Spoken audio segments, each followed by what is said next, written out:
Hey, y'all, and welcome to day 26 of the WSOP and to the fourth annual WSOP and All Vegas Poker Daily Spaces coverage.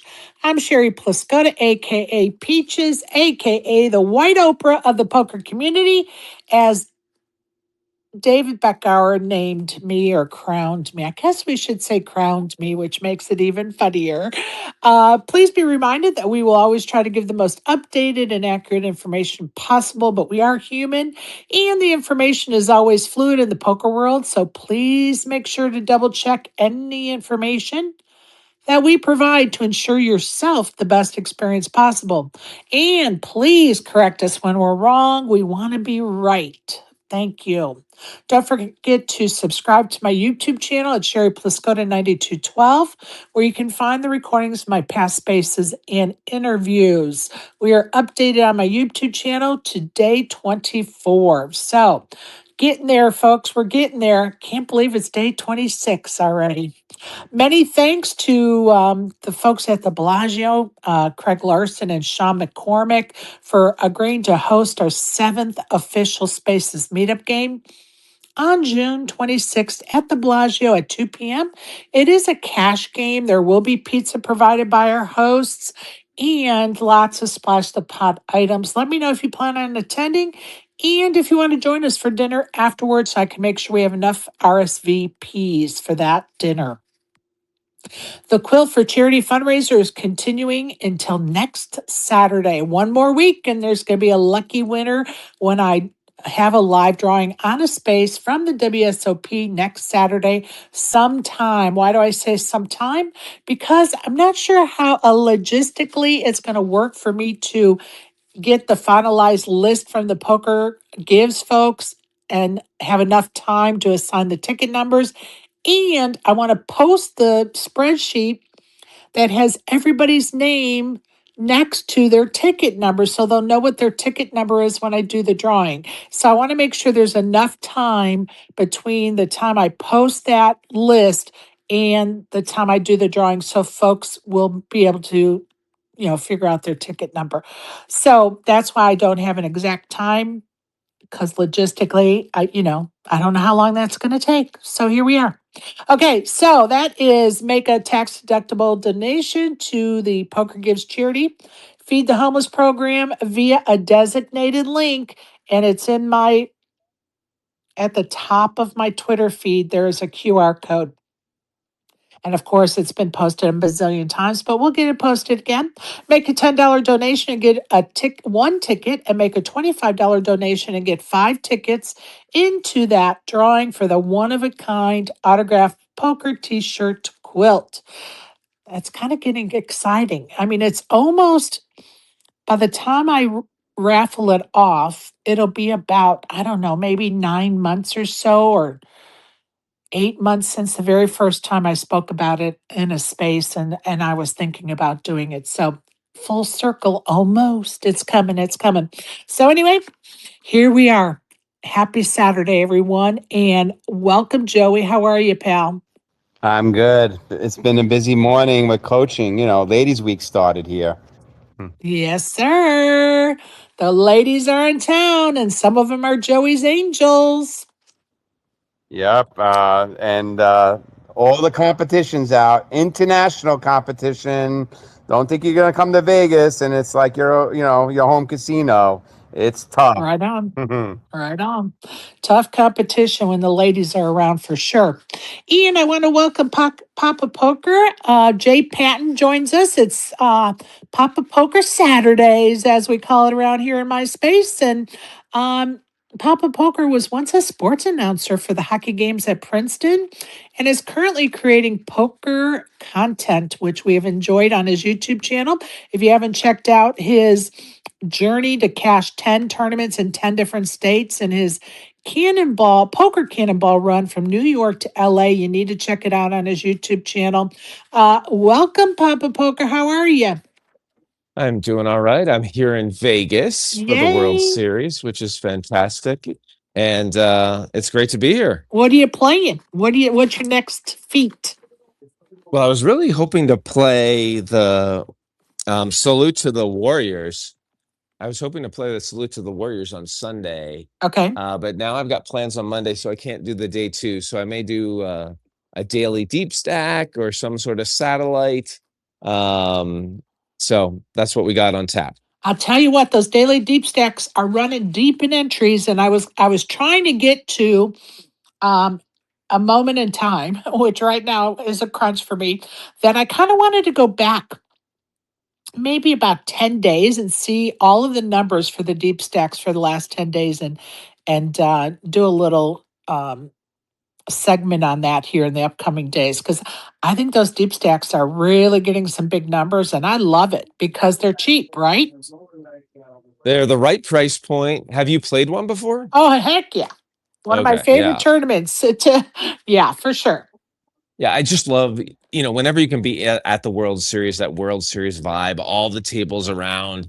It's just such a blast. I didn't do one last year. I did one a couple years ago, but for my schedule, it seems like because I got to travel back to California on Sunday, Right. maybe a daily deep stack today may be the plan. Yeah, I love the deep stacks. I've cashed a few of them and they're just, I love the fact that they're one dayers, right? And now the entry number is so many that the value you're getting is amazing. Like it's amazing, and it's well worth it. Um, I'm just going to tell y'all. I did invite Gay Bouye. No, Booyah. No, Boola. No, what is it? Gay. I'm trying to look at his click on his thing. Gay Boule. Sorry for getting that wrong. Invited him up the other day or her up the other day and they didn't speak. So sorry, you had your chance. I'm not going to be bringing you up to the panel today. You wasted my time the other day and I won't allow you to waste my time again today, but you're more than welcome to join us by listening for sure. Hey, ASG, how are you? All right. Awesome. We got lots to talk about today, you guys. Papa Poker, I'm going to let you go first. With any topic you want to bring up, bud. Last night I flew into Vegas, or yesterday afternoon I flew into Vegas, and I played in the Gulf Coast Championship at the Golden Nugget. Good group of And people. You're hanging out with my southern people now. that's right. And Wild Bill was Yeah. there. They were struggling to get it off. There was no guarantee. So out of the 5 flights, I think this was only the 3rd flight to actually get off. $720 price point. And there were some other exciting things at the Golden Nugget as part of the Grand Poker Series. So Wild Bill even entered the tournament. He runs the Gulf Coast Poker League. Right. And we ended up with maybe 17 entries, which meant that 2 people were supposed to make the money, or we would play through 13 levels. I played through 1 in the morning. Jessica Vierling showed up at like 11 p.m. This was a 4 o'clock flight, but you could register till 11:25. She's like, They "This is need the to only tournament." change that. They should not be having that deep of a, that late of registration. I will never At agree that with that. point, the blinds were still 30 big blinds. It was a very, very slow Ugh, structure. So we so had bad. several people show up at the end just playing their 30 big blind stack.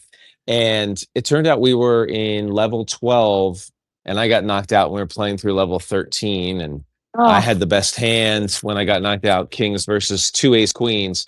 But oh, 2 ace queens? Are you kidding me right very, now? What are very the painful. odds? Very painful. When I Oh, saw who I was up against and what cards I was up against, I was so mad because essentially that hand put me in the money, like for sure. yeah, So yeah. so annoying. But Wow. it was such a fun table, such a fun table. And we just it was like maybe always 9 of us. We split down to 2 tables of 5 and 6 at one point, Right. but for the most part, it felt like a sit and go.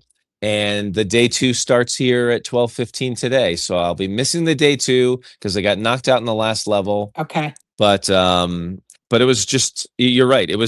We had maybe 3 or 4 people who actually play in the league, and then maybe 5 or 6 of us who play around town and here in Vegas, but it was a nice vibe and nice group. It is a So good group of people. And I'm going to tell you, I was really disappointed that they canceled two of the flights because they just didn't have enough people. And even Greg Raymer made his way to the Nugget to play one of the flights that ended up getting canceled. And it is disappointing when that happens. And, you have to wonder with all the guarantees going on around town if that wasn't the issue because all summer long they have been guaranteeing their tournaments and doing well. And this tournament wasn't guaranteed and didn't take off for two flights. So a little disappointing, I'm sure, for the folks that are working so hard to put on those events over at the Nugget. Um, but I'm happy the Nugget is back at it this year for sure because they have struggled. And so I'm very happy that they're definitely trying to make a great, run at doing tournaments this summer. I had circled this tournament maybe 2 weeks ago because I just love long levels. The blind levels were 40 minutes long. Right. It was a great price point to do 40-minute levels. I didn't track that there was no guarantee and there'd be no players. There was a $200 playing at the same time with 150 entries in the Grand Poker Series, and that had a guarantee. So Yeah. everyone was jumping in that one. There you go. And I think the Gulf Coast crew and the Gold Nugget have figured out some ways to make it better. But of course, you already published the rules for this year and you had to live by the rules that you published. But I think they know what to do to at least get all those flights off if it comes back next year. Hopefully it does. Well, and the thing, what's so hard is last year they struggled, right? And they honestly had made a mess of things for themselves. And you have to look back and go, well, what changed last summer? Because before that, they were doing fine. They had a Right. great series for several years in a row, and they were doing fine. And then something changed last year, and they, kind of shit the bed, so to speak. And then I'm glad they're back at it this summer for sure. We definitely want them to be hosting tournaments. The more the merrier in my eyes. And so hopefully, a lesson learned that, okay, for this one next year, we got to do it differently because, you definitely don't want to put a competing tournament with a guarantee at the same time as this tournament. Like, whoever thought of that? Were you sitting at our table, Sherry? This is exactly what we were discussing all night long. It was like, why are we next to a $200 with a guarantee while we're, playing this other one? So. Yeah, and it's unfortunate. And maybe they thought because the name of the tournament, we have a lot of folks in the South that play that series every year, several times a year. And so maybe they thought that would draw people to the tournament, the name and the fact that they run great tournaments down here in the South. But let's face it, with poker players, it comes down to dollars and cents. And a tournament with a guarantee versus a tournament without one, come on. Well, the people were looking at the rate. And again, this is the first time that they did this Gulf Coast Poker Championship. So there were a few nuances. The parking at the Golden Nugget is $50. Now they were validating. $50. $50 is the Golden Nugget parking. Oh my God. But if you play in any of those tournaments at the Grand, you just go up, give them your license plate, and literally in 5 seconds they validated. Got it. So it was essentially zero, but I was still nervous as I'm parking and I see this sign $50. I'm like, they better validate. They better validate. So ridiculous. Like, people are going to go in that building and gamble $50 away. Like, why add salt to the injury? Like, that is so bad. $50. Holy smokes. Now, we had one controversial hand I should tell you about, which is that the play was going and first, I think it was like maybe first to act in seat one. So right next to the dealer, he's debating what to do. And then it looks like he's going to fold. And he flipped over the king of spades. And I swore he was going to fold. And the king of spades is exposed, but there had been, some action. Right. And then the dealer, because she's in seat one, saw it exposed, thought he was folding and tried to grab the card. Now, obviously, he's got a king in his hand, right? Oh, no. And so he switched it from the dealer went for the king of spades and he took like all his chips and slammed down on the card so she couldn't muck it and hit the dealer's hand. And this lady was not happy about that. Don't touch the dealer, right? Yeah, never. And so it turned out he pivoted from King of Spades exposed to going all in. He ended up getting called, but he had ace king. And so he Oh, certainly was not going to fold his ace king, but touching the dealer led to a definite warning that he should not have hit her hand when she was trying to muck his cards. yeah, we can't touch the dealer. We can't touch the dealer. Yeah, not a good look.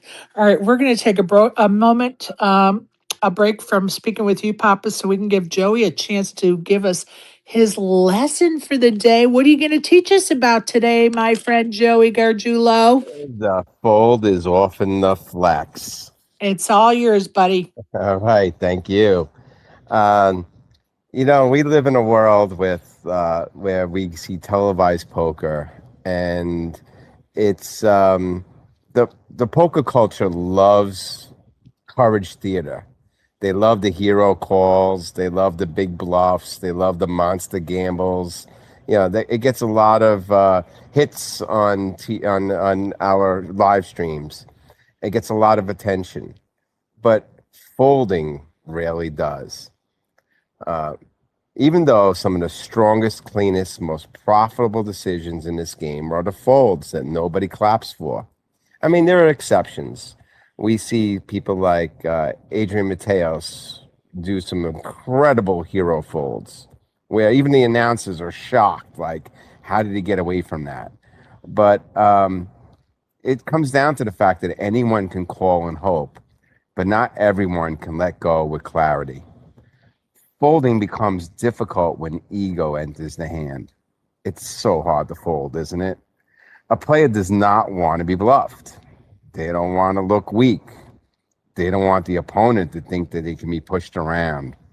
So what do? They pay. Not because the call is good, but because their pride is demanding a toll. And that is not strength. That's basically insecurity with chips on it, isn't it? There's so much value in folding that we just underestimate. A mature fold is powerful because it means you are not addicted to closure. You don't need to see the hand. You don't need to prove you are tough. You don't need emotional satisfaction more than you need your stack. And that kind of discipline is rare, which is why it wins money. Some of my favorite folds I have ever seen were not dramatic. They were the quiet ones. A player who studies the line, knows the river changed everything, feels the knot in their chest, and still lets it go. No speech, no table performance, just truth accepted in real time. Like, how often do we say to ourselves, man, if they only knew the monster that we just folded? But nobody knows. It's not being televised, right? The best folds often happen in spots where the truth is painful but clear. The passive player who suddenly wakes up huge on the river. The nit whose line makes 0 sense as a bluff. The run out that completes everything. The multi-way spot where almost nobody is representing nonsense. You can feel it, and yet many players still call because their ego hates to surrender. Of course, the answer is not to become a folding machine. Some players absolutely do overbluff. Some pressure you because they know folding hurts. The point is not to become timid.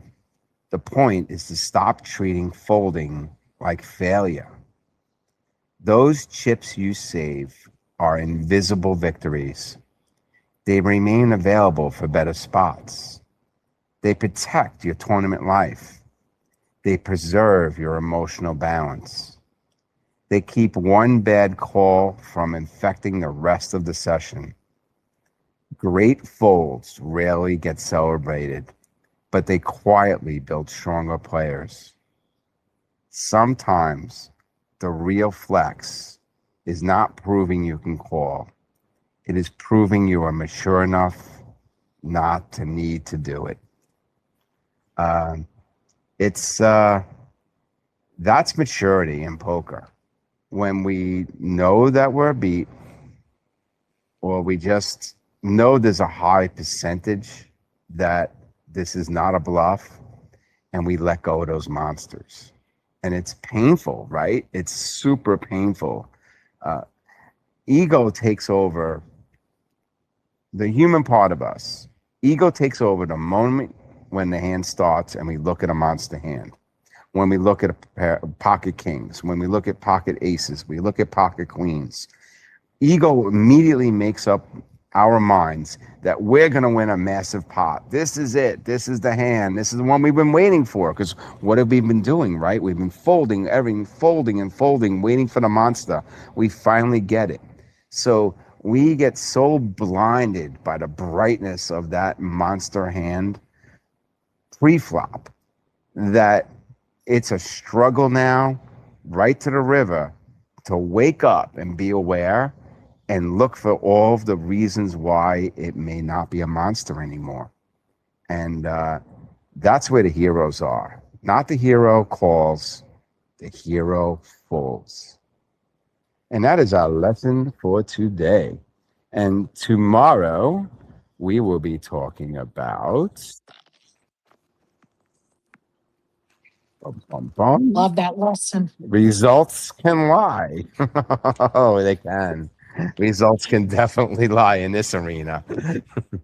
Well, thank you for that lesson. I've spoken about it before when you did another lesson. We spoke about one of the times I had to fold kings pre-flop.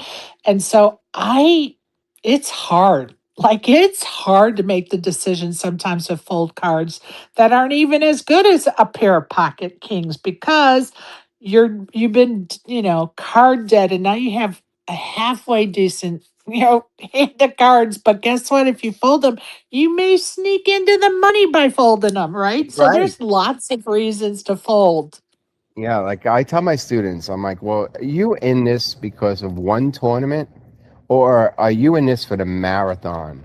Multi tournaments, multi cash sessions. Because if you are, that that pair of kings is just one pocket pair of kings, one of hundreds, maybe thousands of kings you might get. That's And right. if aces get cracked, kings certainly get cracked, right? So, Absolutely. ugh, Hey, any two cards can win, any two cards can get cracked. I mhm, mean, come on. mhm. Thank you for that lesson, Joey. I appreciate it and appreciate you, buddy, for sure. You're very welcome. Um, Absolutely. Thank you. Monday, Ilsa's going to join us when the cat's away, otherwise known as Joey, is out going to be enjoying the wilderness. Ilsa, it's so funny how things work out sometimes. I'm going to tell you that my stars and moon are aligned right now, people. I'm just going to tell you they are. Out of the clear blue sky. Well, not out of the clear blue sky. Let me rephrase that. Ilsa was in the space on Friday trying to earn tickets into the drawing for the ladies poker package at the Hippodrome in London. And so I sent her a message saying that, she qualified and congrats to her and so did Tracy. And she said to me, because, I've interviewed her before and she came on the daily space and gave us a lesson as well. Um, so she said to me after we discussed the drawing tickets that, hey, I was thinking about coming on the space again. And I was like, perfect. Because I left it like I do with everybody, open invitation. Anytime you want to come on, you're more than welcome to come on.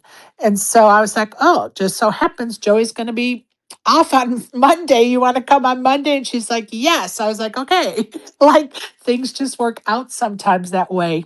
And I love it. I love it, love it, love it when a plan comes together without much maneuvering, right? So we'll miss you, Joey, but Ilsa will be joining us on Monday and she's going to give us a technique for resetting after a mistake or losing a big hand. So looking forward to seeing her again and checking out her lessons. So all good. Okay, let's get to some of the gossip around the WSOP. You know that's what we're all waiting for. But before, let me make a couple other things.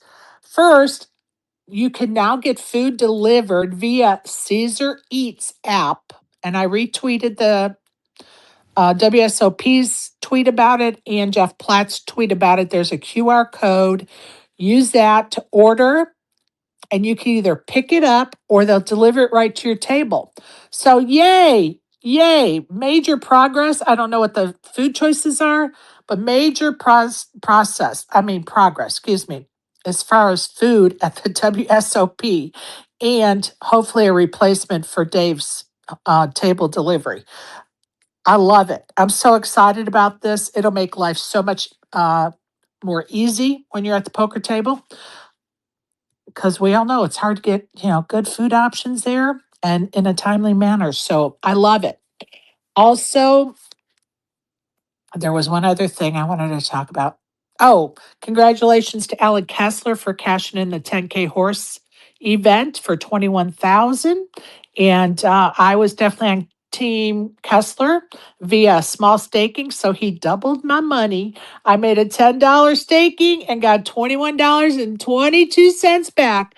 And for anybody that doesn't know, I just like to dabble on pokerstake.com just for the fun of it, just to see if I can like spin up my money. And it's working out pretty good, I might add. So I'm trying to make the least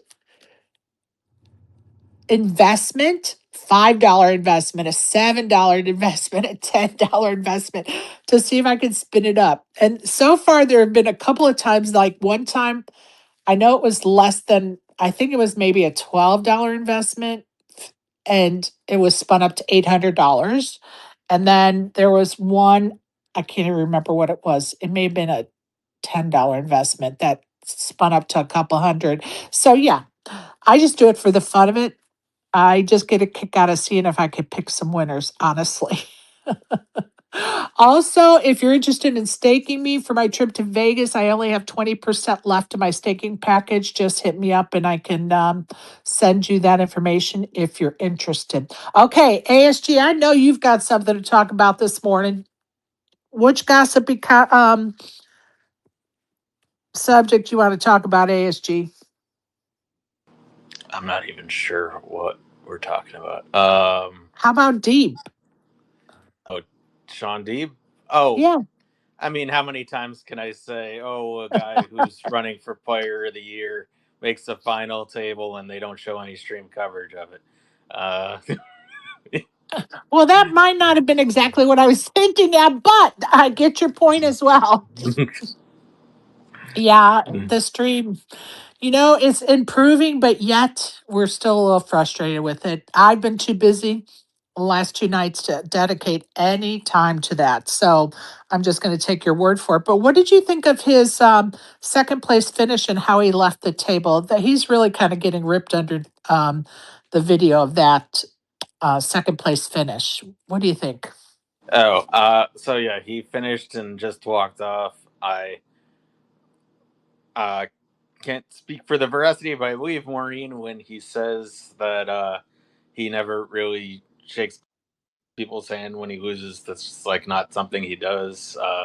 So I guess that's on par for him, but I guess it was more noticeable this time that he just walked off. He kind of it, yeah.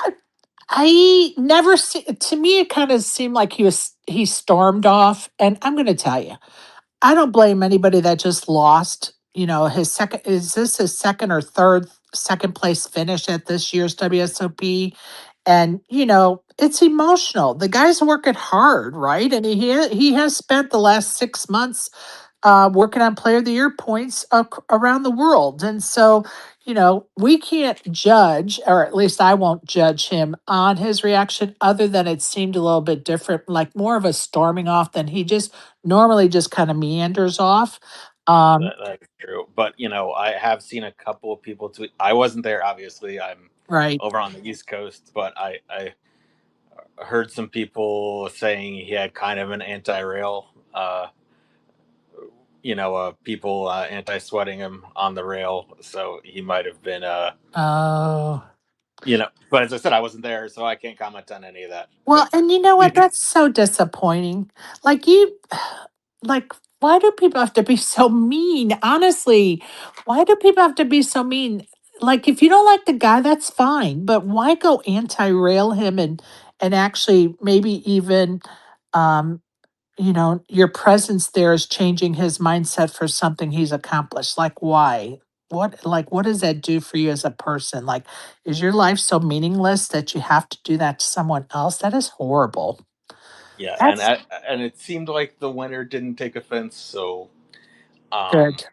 yeah. So at least he was just happy he won more than he really cared what he was doing. Right. Good. Good, So good, good. at least And it of didn't bring him down. And of course, I only saw that 30-second video, so I certainly can't be the judge of all of what took place, the hour before that. But, kudos to that winner for sure. And, Oh, now I want to know what I want to talk about. Sorry, unless if you that's had okay. Go anything. ahead, buddy. The The 3K light bulb cigarette. went on. Oh, yeah, the cigarette. That's another one. I'm like, come on, ASG. I know you Yeah, got the shit to 3K talk about. cigarette has to be the thing everybody's talking about today. Okay, so tell everybody about the cigarette, ASG. So in the middle of the $3,000 tournament, somebody, I don't know if he just had enough or something's snapped in him or what, but Okay, I'm just going to stop you right there and say the man had a pretty good chip stack. So to me, it was about blame it on the alcohol. yeah, well, yeah, or maybe something that he was doing before he was drinking. Right, Who knows? right, right. There's all sorts of stuff going on. Oh, But yeah, the way he didn't just like, oh, I forgot and started smoking. No, like security came up and he's like, nope, I'm finishing this cigarette. wasn't he And flicking the ashes in the cup holder? Or am I making that up? quite I possible. think I saw him flick him in. I could be making that up, either on the floor or on the in the cup in the cup holder. I was Yeah, I like, wasn't what paying is attention going to on? what he was doing with the ashes, but Oh, and then oh yeah, I just see it now. He was fucking him. Looks like somewhere in the dealer area. oh, Just was then it? when I Yeah, in the chips. I and can't then I remember. just saw him put the cigarette out in either his or somebody else's water bottle, and then he pocketed his chips.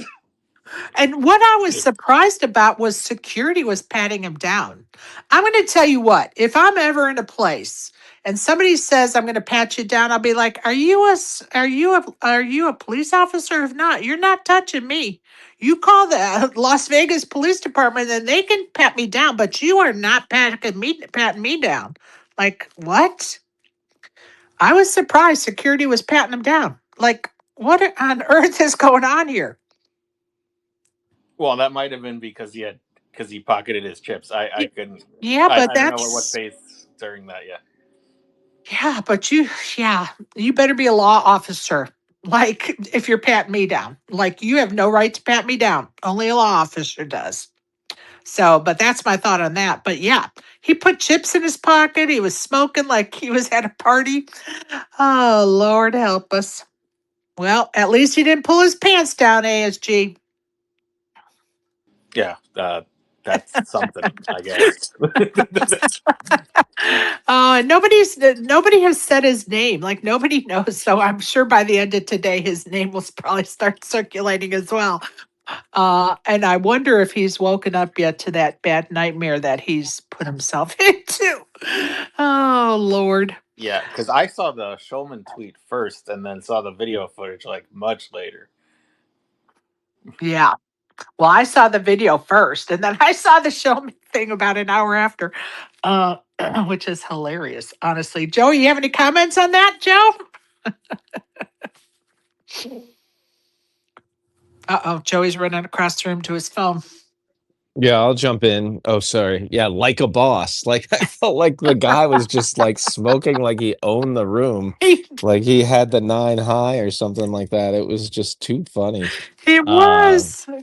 It was certainly the talk of our table last night, even though we were over at the Golden Nugget. Like everyone was talking about this video, which led to like talk about how nice it is to be in some of these areas where you can't smoke. Like it's just so Hon, unbelievably great to play poker without smoking there. But this guy, maybe he wanted to be famous. I mean, this is how you become famous. He's the talk of the tournament today. I'm going to tell you something. I don't think that was even in his brain. I think he was. I think his brain was May have been pickled. inebriated. He looked pretty Yeah, inebriated. his brain was pickling last night. Like he was pickling. His brain was pickled. Hey, Karen, how are you?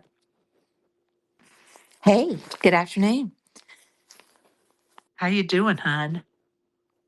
Well, stressing out a little bit, but I'm good. Why? Why are we stressing? You're leaving for Vegas. We're supposed to be happy. Well, I mean, I haven't packed. I haven't either. Oh, well, I I'm have. leaving at Look, 5 in the morning. I Leaving have at three. 5. Yeah, I have three suitcases out, and I have like, so I have all of the um stuff that I have to bring for the meetup game thrown in one, which I know I have to like distribute between the three because of weight, and then I have underwear and bras in there. That's it. So if you see me in Vegas just in an underwear and bra, you know why. I didn't get to pack it. Go ahead, girl. And yes, you will be scarred for life. So you're leaving at 5 in the morning. Yeah, I mean, it's fine. I put 2 suitcase. I have to take 2 this time because I may have to work there, etc. But yeah, I've got 2. They're empty and they're open. I'm about to go up there and start putting stuff in there. But Nice. I'm playing some saddies today online too. So there's that. Well, the good news is you're going to Vegas and I get to see you. Yeah, I can't wait. No, I'm excited. It's just, it's just a day. I know. And your flight is at what time in the morning? Um, I think it's at 8 something. I think mine is at 6 a.m. on Monday. I'm like, oh my God, just shoot me now. And then I get there at like 8 a.m. I'm like, are you nuts right now? Why would you ever? Why did I book that flight? I should try to change it, but I just don't have enough time to mess with that right now. What was I thinking? Oh, I know what I was thinking. It was a direct flight because I like to fly Southwest and they don't have many direct flights to Vegas anymore. Yeah. It's all gonna work out. I got a day ahead of me. That's all. I hear you. I get it. Well, I'm glad you're joining us this morning. You have any gossip you want to bring up about the WSOP? No, I saw that smoking video, so that was kind of strange. I did see all that. I mean, I think they handled it pretty well. I agree about the pat down. I didn't think about that, but yeah. But I felt like some people, Kev Mathers, I think was like, well, why are they not removing him? Well, I think they did it right though. You got to give him a chance to remove himself peacefully. Like Right. you want to drag him out, and it becomes Right. physical then. Yeah. And, you give him a chance to correct his behavior, you give him a 1 or 2 round penalty, and then everybody goes back to playing poker. Well, in this case, he just kept adding to the reasons he wasn't going to be allowed to play, right? And unfortunate for him, but, choices. Choices. Go ahead. Yeah. Go ahead, Joey. Yeah, so I've seen that more than once, and it just happened to be that he was in the 3K where the cameras were readily handed and came over. But I actually, over the last few years, he's not the first and probably won't be the last just to light up a cigarette in the middle of a poker tournament. It's like, what are these people thinking, right? Yeah, but you know what? If they're from somewhere that allows that, they just aren't thinking at all. Now, in this case, I think he was just drunk. Quite honestly, that's my opinion. But I would think that maybe in some cases, that maybe their home casino still allows them to smoke and they just forget and light up. Right. And then, but every instance I've seen, the person was like, "Oh, okay, I didn't know." Like, yeah, it's like, Right. it's, Right. Just an honest mistake, right? And yeah, he was kind of, it was kind of a funny video. I'm not gonna lie. Like I think I watched it 3 times. I was like, wait, what's he doing with the cigarette? Where's he putting his ashes? And yeah, but anyway, okay, enough about I him. think Go I'm ahead. going to chips chime in in the real pocket. quick. Yeah, the chips in the pocket. I think Jeff Platt said, if you do it, there's no excuse. You're going to be just banned. Well, I think So that may be the rule. I don't know. That may be their rule, house rule. I don't know, but I tell you what, he was escorted out for sure. All right, you guys, let's talk about Licky Lilo. No, Nicky. Oh my God, maybe my brain is pickled and I haven't even had a drink. Nikki Limo put out a tweet that said, "Today in the Millie Maker, under the gun raises, under the gun +1, and low jack fold. Low jack's fold was kind of high, and I saw it as 8 high jack folds. I say I saw his card, 9 of hearts. Dealer says, let me check, and proceeds to flip over all of the folded cards in the muck, with 4 people still left to act." What do you think about that? Is this a dream dealer, or what? Can you imagine? The dealer started flipping over the entire muck pile. What are we doing? What are we doing, people? What do you think, ASG? It feels standard for these dealers of the WSOP sometimes. Like, yeah, they're definitely yeah, every time it just is like, oh, we get these crazy inexperienced dealers because they don't pay them and don't train them, and then we have to deal with this. Yeah, it's unfortunate. For sure, it's unfortunate, and I still want to know, like, what happened with the rest of the hand? Did we call the floor over? What happened with the rest of the hand? We know that the muck pile got turned over for everybody's viewing pleasure, but what happens with the rest of the hand, Papa? I think we all think about like every time that something crazy has happened at the table. I think that whole hand's got to be disqualified if that many cards pop over. I think so too. But nobody has posted anything about what happened to the final. What was the final outcome? Maybe if I think about it, I'll message her and ask her what the final outcome was. But I am curious, like, what happened? What happened to that hand? Interesting for sure. Did anybody see the Andrew Moreno tweet that said in the 2,500 freeze out tournament, 2 regs didn't like the table and asked the floor if they could unregister and come back later, in parentheses, already sat in on the app. So they already, clicked on their app that they're at the table seated. The floor said, we can put you in no show, effectively letting them jump in at a later point with a fresh stack and new table. Thoughts? Talk about an angle that's now been born. Anybody? I was not thinking it was as bad as everybody did. I was like, you know what? If they're in the app and they re-enter right away somewhere else, it's not horrible, but who knows? So I hate seat 4. I just find it the number 4 is bad luck for me. And whenever I play in seat 4, I lose. 4 is a homonym for the word death in Chinese, so it's somehow in my head. If you ride an elevator in China, they won't have a floor 4 or a floor 14 because of this whole nuance.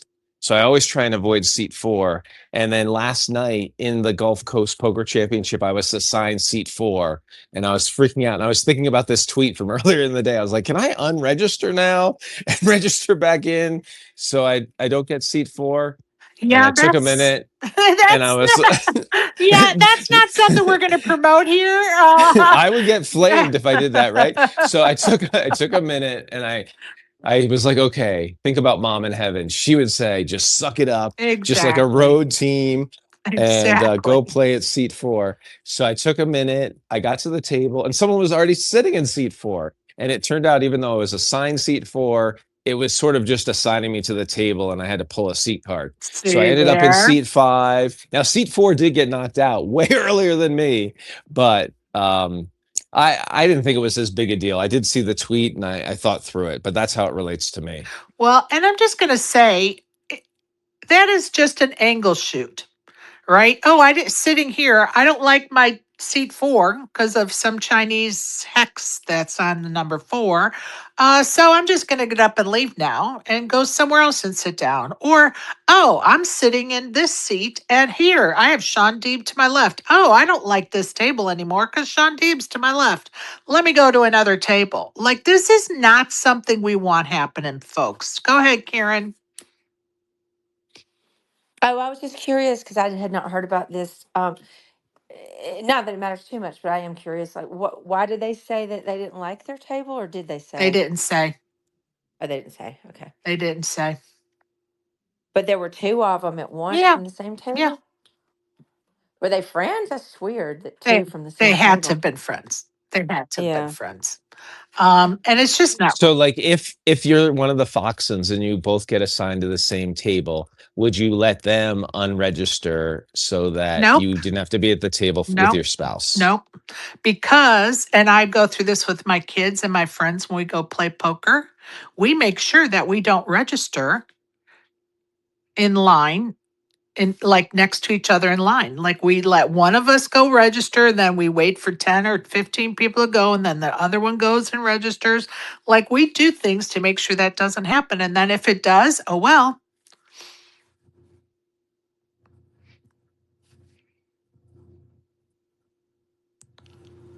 Joey, you have any thoughts on it?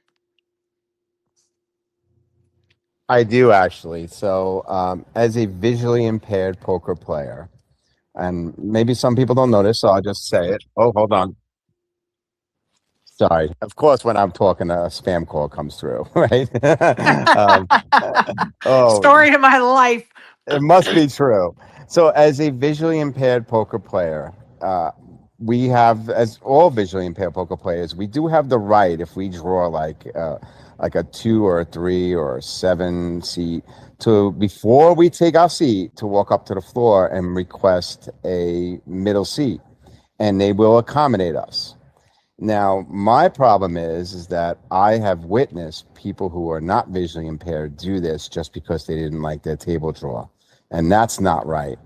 But it's something that you can't call somebody out on their disability. So this is a thing. This is a thing that players are doing to avoid Yeah, but their, there's their a seat draw. yeah, but that's the difference for me on that is you're doing it, and even the person that's angling that is doing it before they're checked into the tournament with their butt in the seat. Right. You're requesting, as a person with a disability, a special seat so that you can see. That's different, in my opinion, even though there are people angling that and saying they need a certain seat too because of their vision and they're not. We always, there's always some of those. But in this case, to actually sit down at the table and be accounted as present and then deciding, I don't want to be here anymore. Yeah, no. I will No, no, never no, no. I will never say that's okay. And guess what? Did they lose chips already? Or did they just let me reread that. They had not entered at all. So they just sort of saw their position. No, They no, no, were no, not no, in, no. No, no, no. right? No, They were in it yeah, already and no, they it went said no, unregistered? no, no. It said already sat in on the app, which means they were already checked in at the table. That's what it says in Yeah, so you clicked on parenthesis. the app and then you could see where you were seated, but I don't think they were physically at the table. So in the No, app, no, they no, were at the listen. No, no, table, no, no, right? no. Listen, listen. I'm going to reread it because it is complicated in this tweet. In the 2,500 freeze out, two regs didn't like the table and asked the floor if they could unreg and come back later. In parentheses, it says, already sat in on the app, which to me, that means they checked in, they're at the table on the No, app. like when I am registered, then I need to know what table I'm going to go to. And so the app will tell me, and I can even see the 7 other people who are sitting at the table and already playing. So my read was that I was assigned to the table, and then they went straight to the floor. So they didn't physically sit at the No, no, no, table. no, no, no, no, no, no, no, no, no. That's not what it says. Because yeah, as soon as you register, you can see when they assign you your table, right? But this actually says in parentheses, already sat in on the table. I'm sorry, on the app. So it's not just that, oh, they saw their table assignment or their table assignment was already made on the app. It actually says in parentheses, already sat in on the app, which when you go to the table, you click that you're now at your seat, right? So to me, that's saying that you're sat in on the table. I'm going to let Joey be the tiebreaker here. I have a different read of it, but Joey can decide. Yeah, Papa Poke's right. So what happens is on this year, Sherry, on the app, when you register for the tournament, it's like putting your registration in your checkout All right. box, All and right. now there's a button on the app that says "Sit in." So when you click it, you're not physically at the table. You could be because you need to know what arena to go to. So you actually sit in the table when you're ready to go walk to your wherever room you're supposed to walk to. So that's what they mean by that they sat in. They didn't actually go to the table and check in with the dealer. They check in. Now you check in on the app. You sit down at your seat on the app. Okay. And then you have 25 minutes to actually take your seat. Okay, my understanding is you should not click on that sit in until you're actually sitting at the table because your stack becomes live as soon as you click that Yeah, they toggle. changed that. You don't know what table to go to until you hit the sit in button. Oh, got Isn't it. that Thank you. crazy? Thank you. Yeah. So Thank you you. don't even Thank you. know where to go Got it. See, until you that is a sit in. change. That is a Yes. change from last. Okay, got it. Thank you, Papa Now, Poker, from a for coaching your patience perspective, for me. All good. yeah, All but from good. a coaching perspective, you have time now to look who was at your table and do research on them. Yes. Oh. Well, yeah, I think once that is assigned, then you're done. Like that is you. Once you click that button, you're sitting. I mean, doesn't your when does your stack go live? When you click that button, is that correct or no? No, no. So now when you get to the table, you show Okay, your ID. okay, And that's when they push your stack to you. That's why you have 20, I think it's 20 or 25 minutes to walk over to your got it. table and physically sit. And this is annoying because we play a lot of shorthanded now at WSOP when the table is full because people are sitting in at the table, but they're not physically there yet and their stacks aren't there. It's really annoying. Wow. See that I want to say that even I'm going to go back and look to see if I saved some of those. And it may be in our group chat for the hosts of the space. Um, because at the beginning or right before the WSOP started, they talked about when does your stack go live, and my understanding was when you sit at the table and you click that you're at the table, then it goes live. Or no, no, no, no, no. I take that back. Now let me go back and look at it. Let me go back and look at it. Go ahead, ASG. Yeah, KevMath was talking about when you check in like before late registration started. So basically, if you say you're checked in and everything, and you say register or whatever before the tournament starts, your stack is now live for you to then find your seat at the table. Um, what we're talking about now is in late reg when you're going to find your table after registration. They still don't make your stack live until you go to your table and sit at the table. Yeah, but that's not what this tweet is saying, because this tweet is not saying registration is closed. So if you move, you can't do nothing. It's saying the floor said we could put you in as a no-show Yeah, because effective. this is all during late registration. Right, it's during late registration. So if the tournament didn't start yet, cards are not in the air. Your chip stack is live, whether you're there or not. And that's why I always tell people, even if you're registering on time, wait for the clock to tick 1 or 2 minutes and then hit the join the table, because then your stack is not in play until you get there. Okay, got it.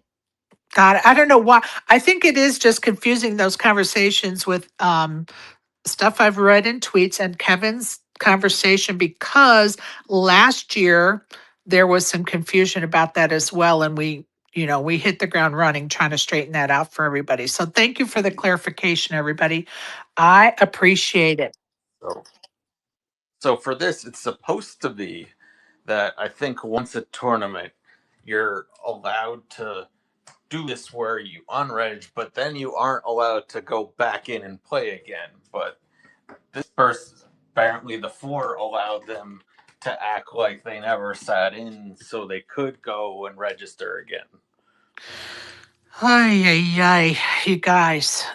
So many loopholes that people are finding, so many loopholes. And a lot of times it has to do with personnel, right? Personnel may not know all the rules or the whatever as far as the app is concerned. And this floor is like, yeah, no big deal. When in fact it is a big deal and it is an angle or can be an angle. So, yeah, interesting. Anybody else have any more comments on that? Appreciate it. Appreciate it. Okay, what about the guy that threw his necklace and watch into the pot as his a part of his all-in hand? Jeremy Dan. Did anybody else see that besides me? I mean, I saw that. I thought that was a terrible move. But I thought it was a live read. Like, dude, you are acting desperate to win this pot. That means you probably have nothing, or you're beat already. Talk about it. Yeah, he just took off his well, that's what I watch meant. It's first. like strong means weak, weak means strong, etc. Yeah, Like so, that's what I meant by being a terrible move. Is like yeah, I know. yeah. Yeah, I get it. I was just reiterating it. And, he first took his watch off, threw it in the all in pot, with his all in bed, and then he took his necklace off. Anybody else, Karen, did you see that? No, I didn't see that one. Papa Poker, did you see that one? I did not. It reminds me of all those old, I don't know how many years ago, where they would have those cash games on TV and they'd have the buckets or wads of money. So if you really want to make a big bet, you would like throw the wad of money into the center. They would have the block 50K blocks or right, 25K these blocks of money. Yeah. Yeah. You're right. If you check our group chat, I'm pretty sure one of us pinned it or put it in there. So if you're interested in seeing that, Joey, any comments on that one? It's just speechless. I love it. Welcome, Tracy, and congrats on winning 3 more tickets into that drawing for the Hippodrome Ladies event package. Thank you so much. You bet. Good morning, everybody. How are you? Tired. Oh, how'd you do? How'd you do? I won a lot online yesterday. That a girl. Yeah, I did pretty well yesterday. At the bounty tournament, I pulled both big bounties, 250 and 125. Good for That was you. exciting. Yeah, it was exciting. So what site are you playing on? WSOP. Got it. All right, Yeah. you guys. I'm a little bit upset because the GG Lounge, you have to be a platinum member or above to be able to have access to the GG Lounge, which is supposedly replacing, or maybe not, whatever, the Polka.org Lounge, which was fabulous the last 2 years. And so this morning I was like, okay, I'm just going to go in and do a membership so I can get the status. I can be able to have access to the GG Lounge. And I can't have access from my state, which means I can't go into the GG Lounge. So is there, something in place for people like me that live in the state of Georgia that we don't have access to Club GG? So now we can't have access to the GG Lounge? Like, what am I supposed to do? I can't be the only one. Any ideas? Go ahead, Joe. I was going to talk about something else, Yeah, no, but go that's a dilemma. Yeah. So Tracy needs to share a little story, and I'll set the stage and let her take over. So I challenge every one of my mentees that, and I tell them that you will never be all of the poker player that you can potentially be unless you take a mentee under your belt or a mentee or two under your belt and help them. And I would love Tracy to tell the story about what one of her mentees did. Yes. He played at the Win, the seniors event, and they got down to 4 players, Nice. and it took the whole table to convince him actually to do the chop, and he was only third in chips at the time. The first place winner took a $30,000 loss in order to chop because it was so late and everybody was so exhausted. Wow. So he got 82 grand. He got second place money for being actually third in chips. And it was great for the fourth place Right. person, obviously, but he forfeited 30, I think he said 30 or 33,000 because he would have got like 131 up top. Like Wow. crazy. Yeah. Because he was just exhausted. He's like, I Wow. don't care. I just want to go home. I'm sorry, but that's a case for Team No Chop. 30 grand. I don't know if I'm giving up 30 grand of Right? 120. Yeah. I Exactly. I don't don't think know. so. I don't know. Go ahead, ASG. So when you're saying he sacrificed 30 grand, are you talking about in ICM dollars or in like Yes. what first place money would be? Well, no, like by the time they chopped it up and how they worked it out, that's yeah, he kind of left, he gave them, kind of donated the extra 30K. I mean, like he yeah, I So was kind of according to blown away. He was ICM, blown he should away. have won Correct. one amount, which was still a lot less than first place, and then he gave up another 30 grand beyond what was first place money. Yeah, because I mean, usually in an ICM, when you're massive chip leader, like he had like 8 million in chips, and everybody else had like 4 and 5. So typically, when you ICM, from my experience, you pretty much get first place money. I mean, like it's a little less, but not 30 grand less. Well, not, well, yeah. Yeah. Wow. I'm like speechless because I'm like, So did there's it no all way I'm go giving to up like, did 30. it get spread out or like did I it get? It sounds like that's what it sounds like to me. I mean, because Doug was like, it took them convincing him. Like he didn't want to chop. He was tired and he had kind of started making some errors because it was so late. I mean, at this time it's already 2 o'clock in the morning, and the floor said, if you guys play this out, we're here till 5 or 6 in the morning. Or was it an And even chop? so no, he said it was ICM, but that doesn't make sense to me. I don't know if he was just tired and like got his story confused or what, but I'm like, that doesn't make sense. Like it couldn't have been a straight up ICM if he gave up that much. If it was, you know what I mean? If it was that less for first place. When he had 8 million in chips, he had over 8 million in chips. Yeah. I think yeah. Yeah. Something doesn't make Yeah. sense. Yeah. It's okay. Well, But he congrats walked away to with you. 80. So into the story though, I mean, he walked away with 82 grand. I Hey, mean, so it's pretty it exciting. is very exciting, and congrats for mentoring him. That's awesome as well. You know, Thank you. we get out what we put in, people. We get out what we put in. So, Yeah. good for you for mentoring for sure. Hey, a couple of winners around town over at the Venetian. Richard Newton took down event number 55, the $600 bounty for $9,700 plus the bounties and a bronze coin.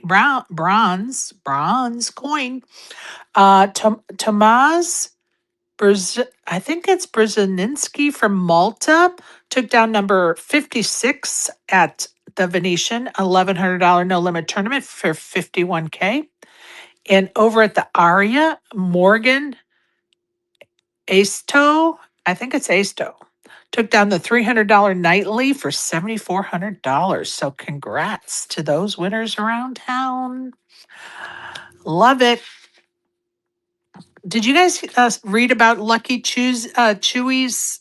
He's going to do a ChemSet immersion on October 3rd at Charleston Peak, which is about 25-30 minutes away from Las Vegas.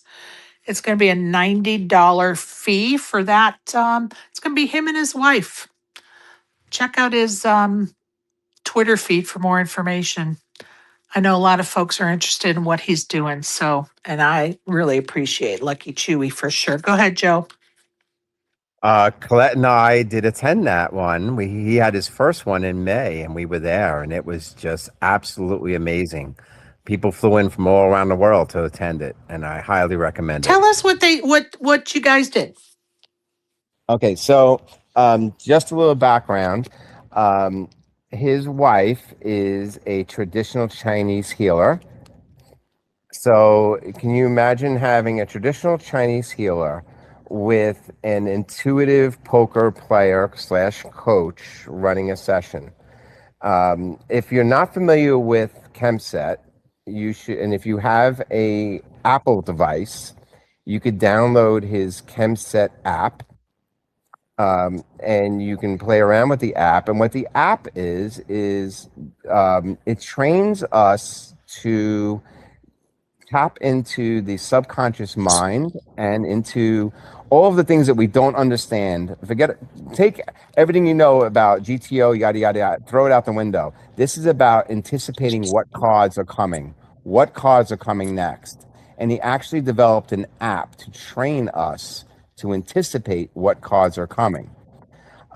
If you go to his website, to the Chemset website, and sign up for the newsletter, you can actually download a copy of his entire book that he wrote about this.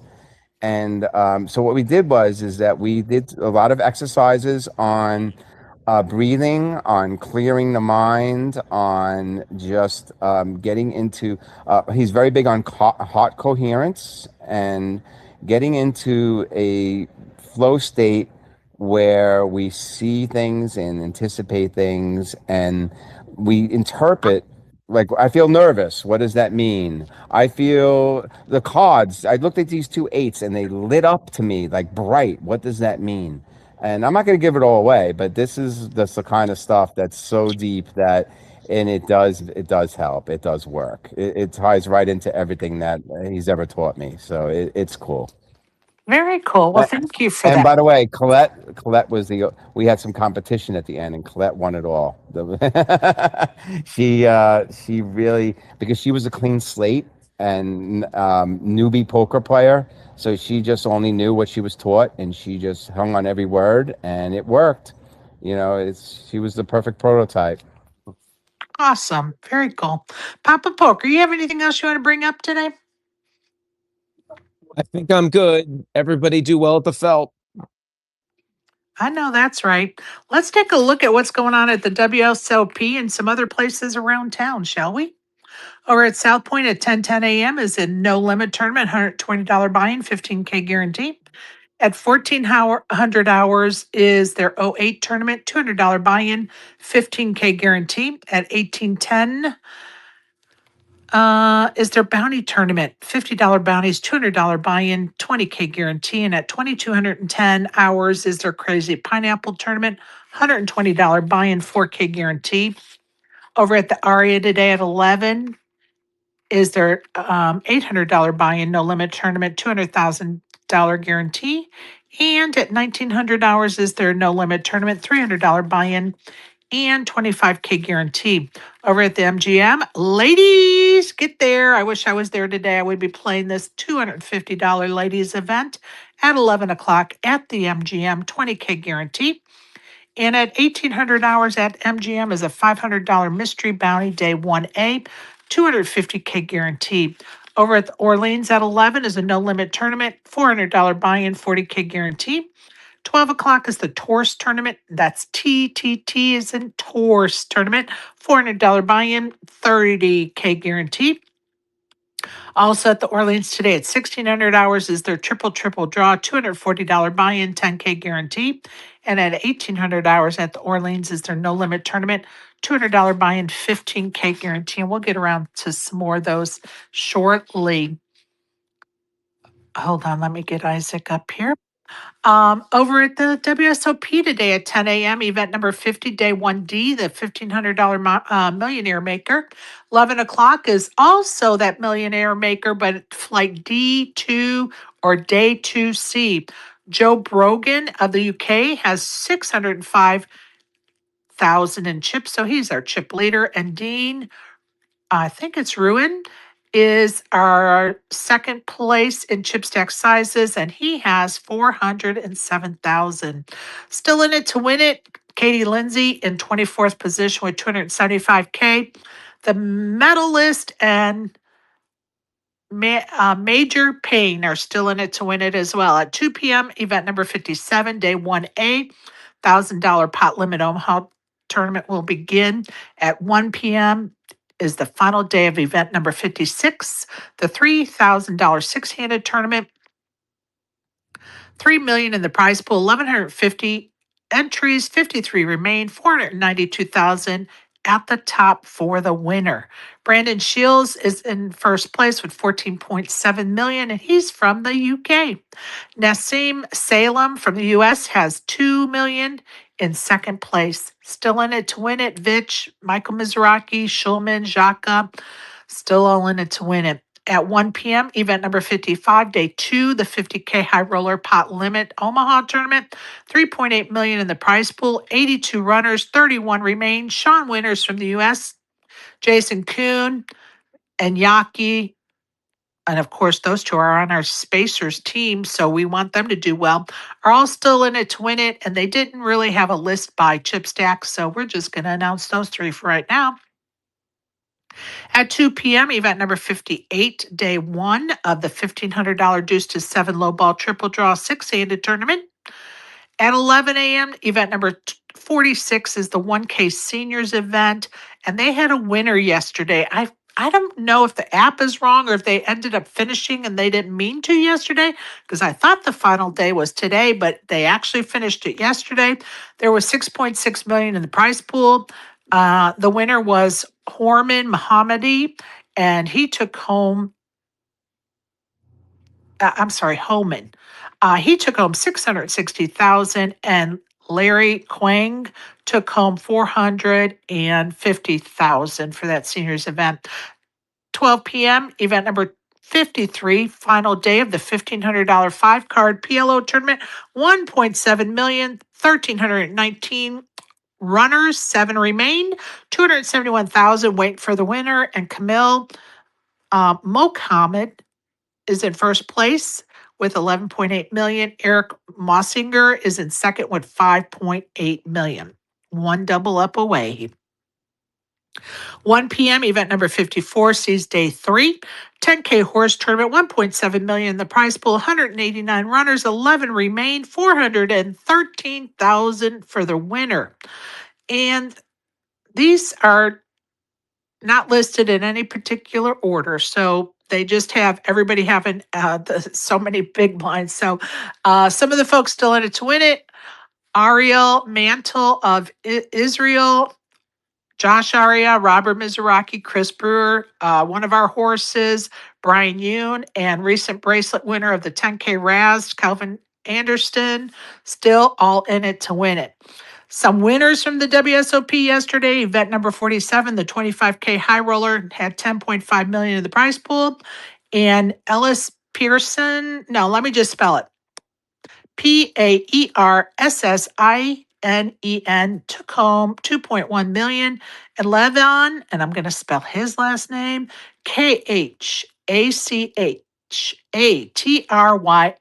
took 1.4 million. And the day I get paid to do this job will be the day I look up how to pronounce the name, so don't even come after me. Event number 51, 10K mystery bounties. Tournament ended yesterday. There was 5.1 million in the prize pool, 558,000, runners. And why don't I have winners for that? Sorry, you guys. I need to go back and look that up.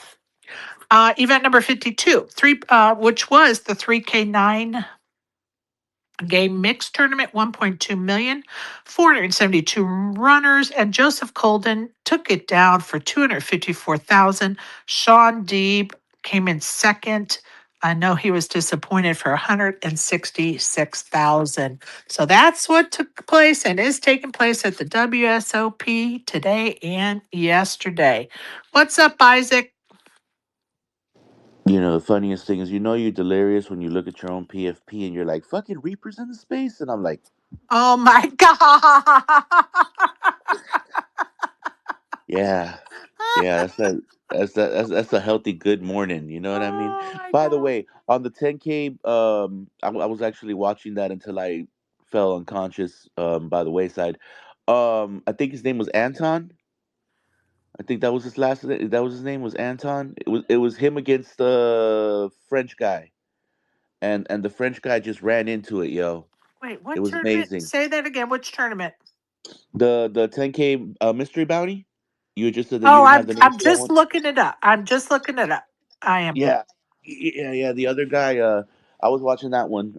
The final four was hilarious because there was this one guy. He was like a silver fox type of guy, right? Chappie, I think was his name. He was in fourth, and he goes in with kind of a funny hand, whatever. But the funny thing is, the guy who wins it, Anton, he's like, "Oh, watch a 4 card flush or watch a flush come or something like that," and the flush came, yo. The flush came, and Oh, and the snap. the dude was like, "Why'd you say that? Why'd you say?" He kept saying that even when he was leaving. Why'd you say that? That was fucked up. That was fucked up, yo. Okay, so it was Alex Anton from the United States took first place in 678,000, and Julian Sitbon from France took home 452,000 for the first and second place wins. So congrats to those, and thanks for that flavor on that finish there, Isaac. Yo, I'm saying it was brutal. This is why I wish I'd been watching all this shit in real time because then I could actually be present when you saying stuff. But yo, I gotta tell you, Jeff Platt is fucking horrible this year. Why? What Not Jeff. happened? No, no, no, not Jeff Platt. I was going to What's his say name? he's been No, no, doing no. good. The guy who's in the booth with Maria yesterday for Oh, this event. Stapes, Staples. Stapes. Just Staples is horrible. He's terrible. I'm sorry. He is terrible. I've been biting my tongue and just putting down hints, but he's been like, get some new material. You are a comedian. You are a writer that writes your own jokes, but you keep regurgitating the same shit. But he said this one. He said a couple. He said one where I heard Maria be like, "Oh, well, you are a creep" or something like that. I was like, "Yo, No. that's an odd couple for announcing. That's an odd couple because you could tell he's like, uh, sound smart. You know, it's just It so just, messed I'm sorry, but up. he insults the audience. I'm like, I turned on Maria and him yesterday, and I didn't even last 2 minutes. I was like, I would love to listen to Maria. I turned it on. I was like, nope, turned it off. Yeah, yo, like, and this is the first time I caught that show that they do, right? That imitates a certain show that's being done at this very moment, and yo, it's wild style out here. Like Stapes is really just like I think they got that dude right. They pulled him out of somewhere, brushed him up, and was like, "Yeah, talk about poker." Well, he was Like, working overseas. He's been yeah, he overseas was working. right. Because I remember when Um, you interviewed him, he was doing a comedy tour or something like all that, right. right? He does. He still does his comedy tour, but he was doing the commentary for the series that are going on overseas, and I'm just going to tell you, like every time I've listened to him, probably over the last year or so, to me, it's not gotten better. And it's like the same jokes and like you gotta at some point like Oh man, he change had it one up. share. I wish I could remember. He had one joke last night where I was like, "Yo, that was pretty funny, actually." But it was a straight one-liner, right? I wish I could remember it because it sounded like something actually funny, but that was that. Also, uh, I saw a seniors event because they kept coming in and out of the stream, right? But in one of the senior, I think it was the 1K. It wasn't the 5K because I think the 5K I watched finished the night before. But Yeah, in it the was the 1K, 1K, the it 1K was the 1K seniors. last night. Whereas there was a gentleman that you could tell like was actually a senior because that's something I've been hearing a lot of clowning about, right? They're like, "Yo, how is that guy in the seniors?" And how because they look young, right? They're like early 50s looking guys, Well, right? the Like they look. seniors event is 55 and up. So I mean, come on, you guys. Yo, I gotta say, like a lot of the dudes be looking young. So shout out to being 50 and looking That's young. right. That's right. For real. For real. I'm praying for myself. You know? I just want to give credit to Stapes as well. Like he's a hardworking guy. He is, but he's not my cup of tea for the booth. I'd love to see Maria. I love when Maria is with Lon and Norman Chad. I think the three of them make a great booth. I'd like to see her in there with Ali and with Nick Schulman. Personally, I would also like her to be with Jamie Kurtzetter. Like, how fun would it be to have an all ladies booth? Oh, wait, is that even possible in 2026 to have an all ladies booth? We haven't had it yet. We want change. We want new ideas, but yet we haven't had two women in the booth together. Like, is that the glass ceiling? You can have one, but not two. Come on, you guys! It's time for two women in the booth. Go I don't ahead. think they're going to bring. I don't think they're going to bring Jamie over, given her Club WPT stuff. But Hey! Don't bust up my dreams. Come on. I know. I'm just saying there might be some issues there. And Stapes had done Poker Stars before. Right. I'm more okay with it. On the other side of this, I'm cool with him, but I totally can understand how he rubs people the wrong way too. It's just his stuff is stale for me because I've seen it so and heard it so much. Like, come on, Stapes, you're better than that. Like, come on. Go ahead, Isaac. No, I feel what Papa's saying. I mean, look, Stapes doesn't seem like a bad guy, and even when he was here, he's a funny dude. But Yes. just doing the commentating, I was like, damn, word, okay. But I feel like this year, there's a few things that have like really grinded my gears. Like, for example, okay, I get it. Poker Go's not doing the thing no more, right? But why do I gotta be like blind about chip stack sizes or any of these things? Like, why I gotta wait? Like, you know what I'm saying? Like, you're trying to catch that one moment of a video to know the information. Like, and now I get it. I guess they want you to be on the app and look at the chip stack sizes or whatnot. No, But they don't show them on the app during the stream. oh, they don't ASG shit. I No, was like, I no, was they feeling don't. guilty. So then this shit is boo boo. Like, what's going on here? Yeah, I don't understand why they don't put the chip stacks up in the top left like we've all been, trying to look for. A Like, la Poker Go. You know yeah, what I mean? Like, like I want to know. And I don't want to wait 15, 20 minutes for you to flash up the grid that shows the chip stack sizes. Like, I don't yeah, know. like I heard people doing guesswork like back in the day when you couldn't see the cards, before Right. RFID, right? So it's like, yo, like really, is that all this big ass production? Y'all can't get somebody on your digital team to just put some chip stack sizes right above all this? Well, and the I don't. thing, and I get that it's a new crew and they're trying new things, but sometimes you have to look at what was happening before you and recognize what is good and what is not so great that needs changing. There are definitely things that should not have been changed that have been changed. And there are definitely things that haven't been changed that should have been changed. And, when you're looking at being in part of this new production, you got to look at what came before you and why they were successful and what worked and why change what was working. Like, come on. Just for the sake of change? No, leave those chip stack sizes up in the top left corner for us. That's what we want to witness and see. Go ahead, Isaac. Actually, Joey been had his hand up. Yo, high five, Oh, Joey. I can't even see his hand up. Go ahead, Joey. Thank you for letting me No, know that. you're good. It's a different topic, but it's something that we haven't really discussed. So, and it has to do with change. So, one thing that we noticed now this year that's different is that on the larger, and I would love everybody's opinion on this. On the really big fields now, they took a page out of what they do with the main event, where every flight now has its own day two. Right. And there's rumors that they're also going to be maybe toying around with the larger tournaments next year, even taking a page out of the main event where late reg stays open to day two. And I was wondering how everybody feels about stuff like that.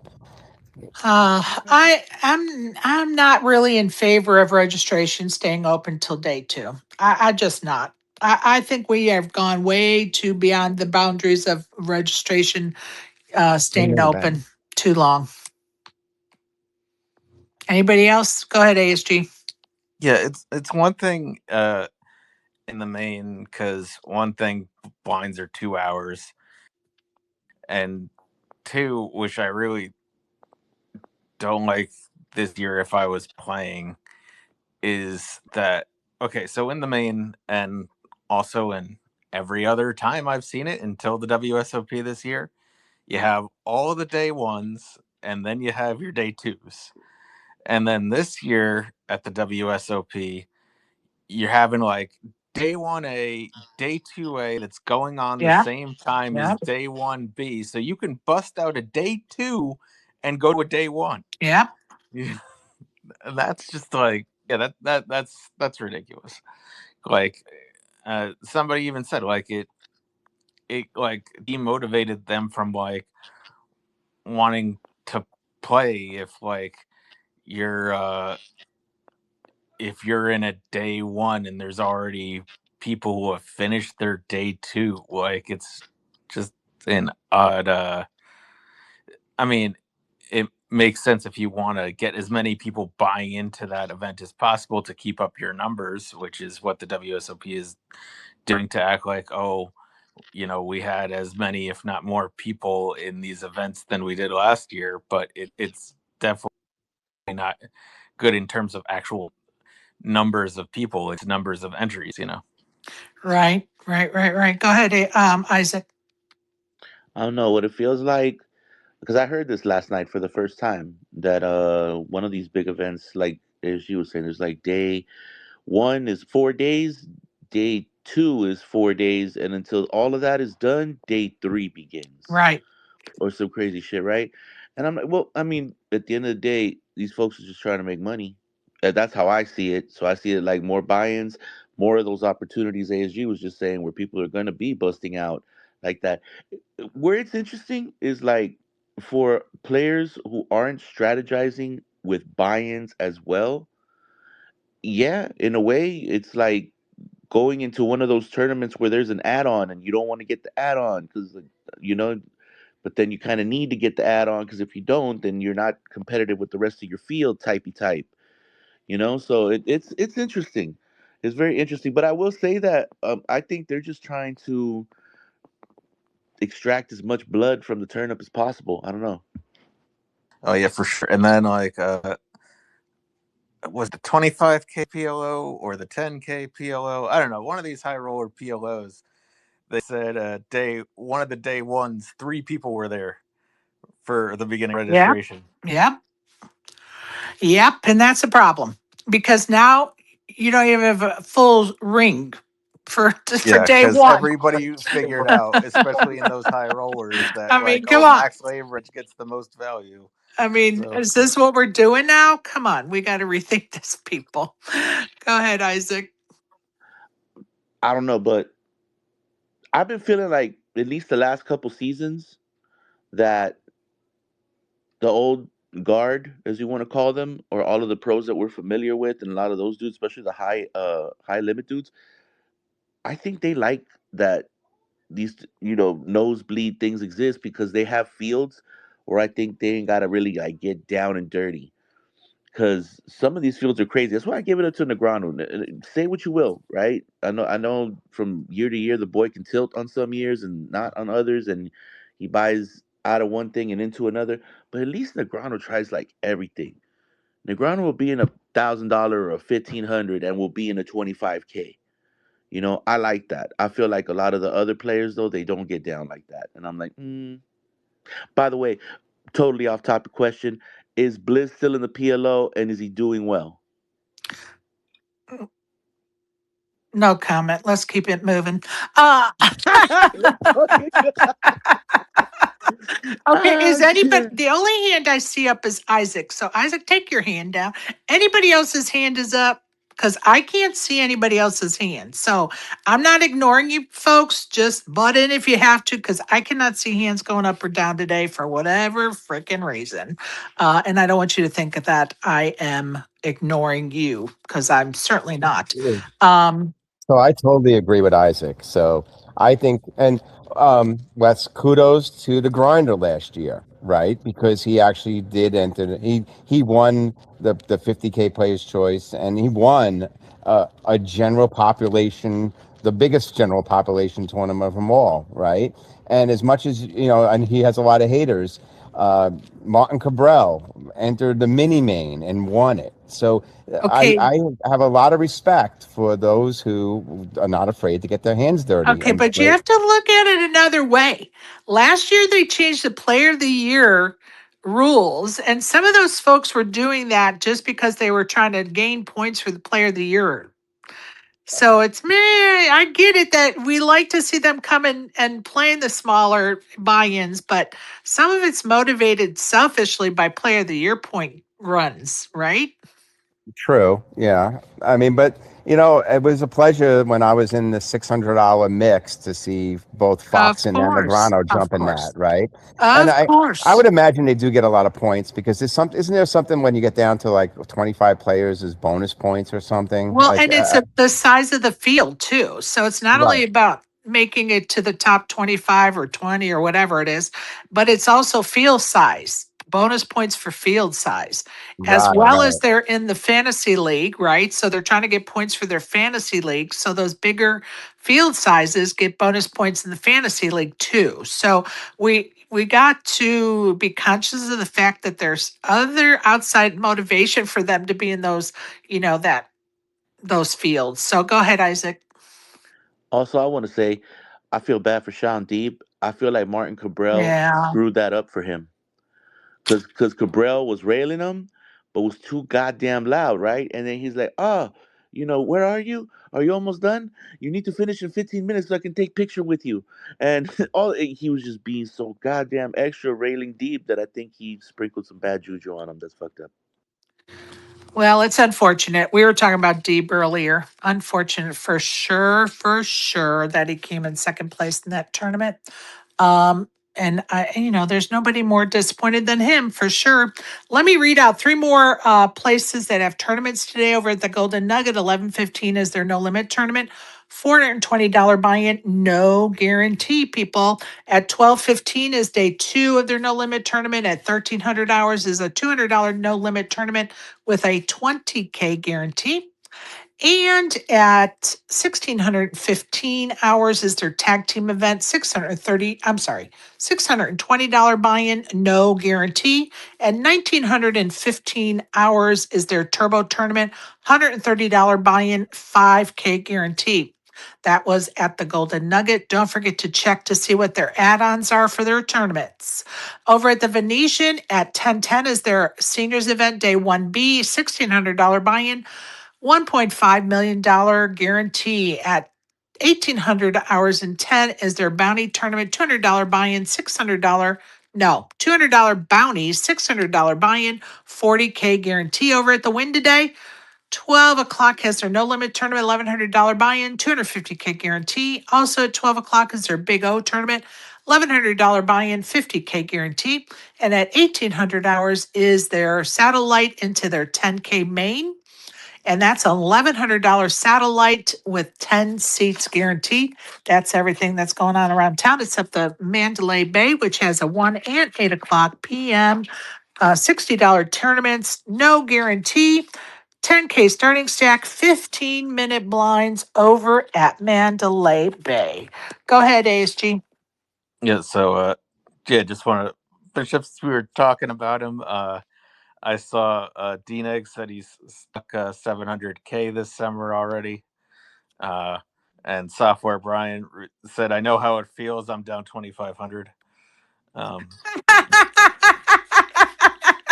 Oh, Brian, Man, I coming miss hot. Brian, yo.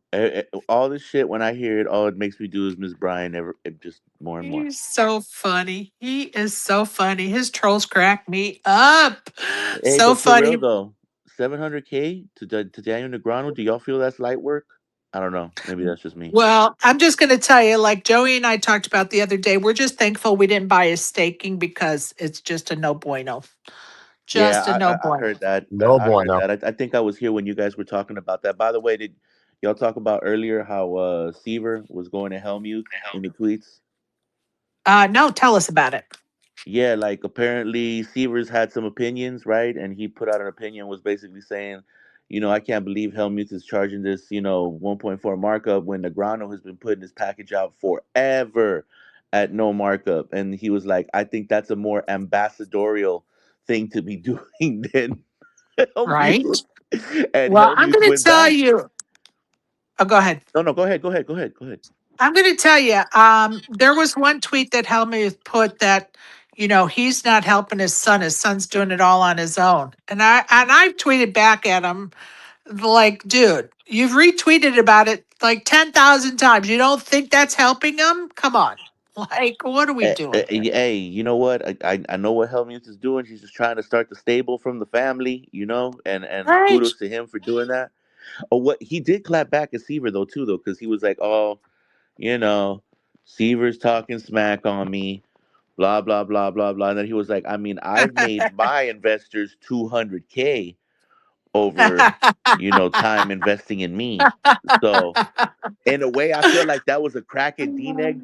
That was a stray at D-Negs, and then it was also like at Seaver, but that was definitely a stray at D-Negs. I was like, wow, wow. Well, That's I hilarious. asked how many buy-ins to make 200K, and he didn't respond. So good question.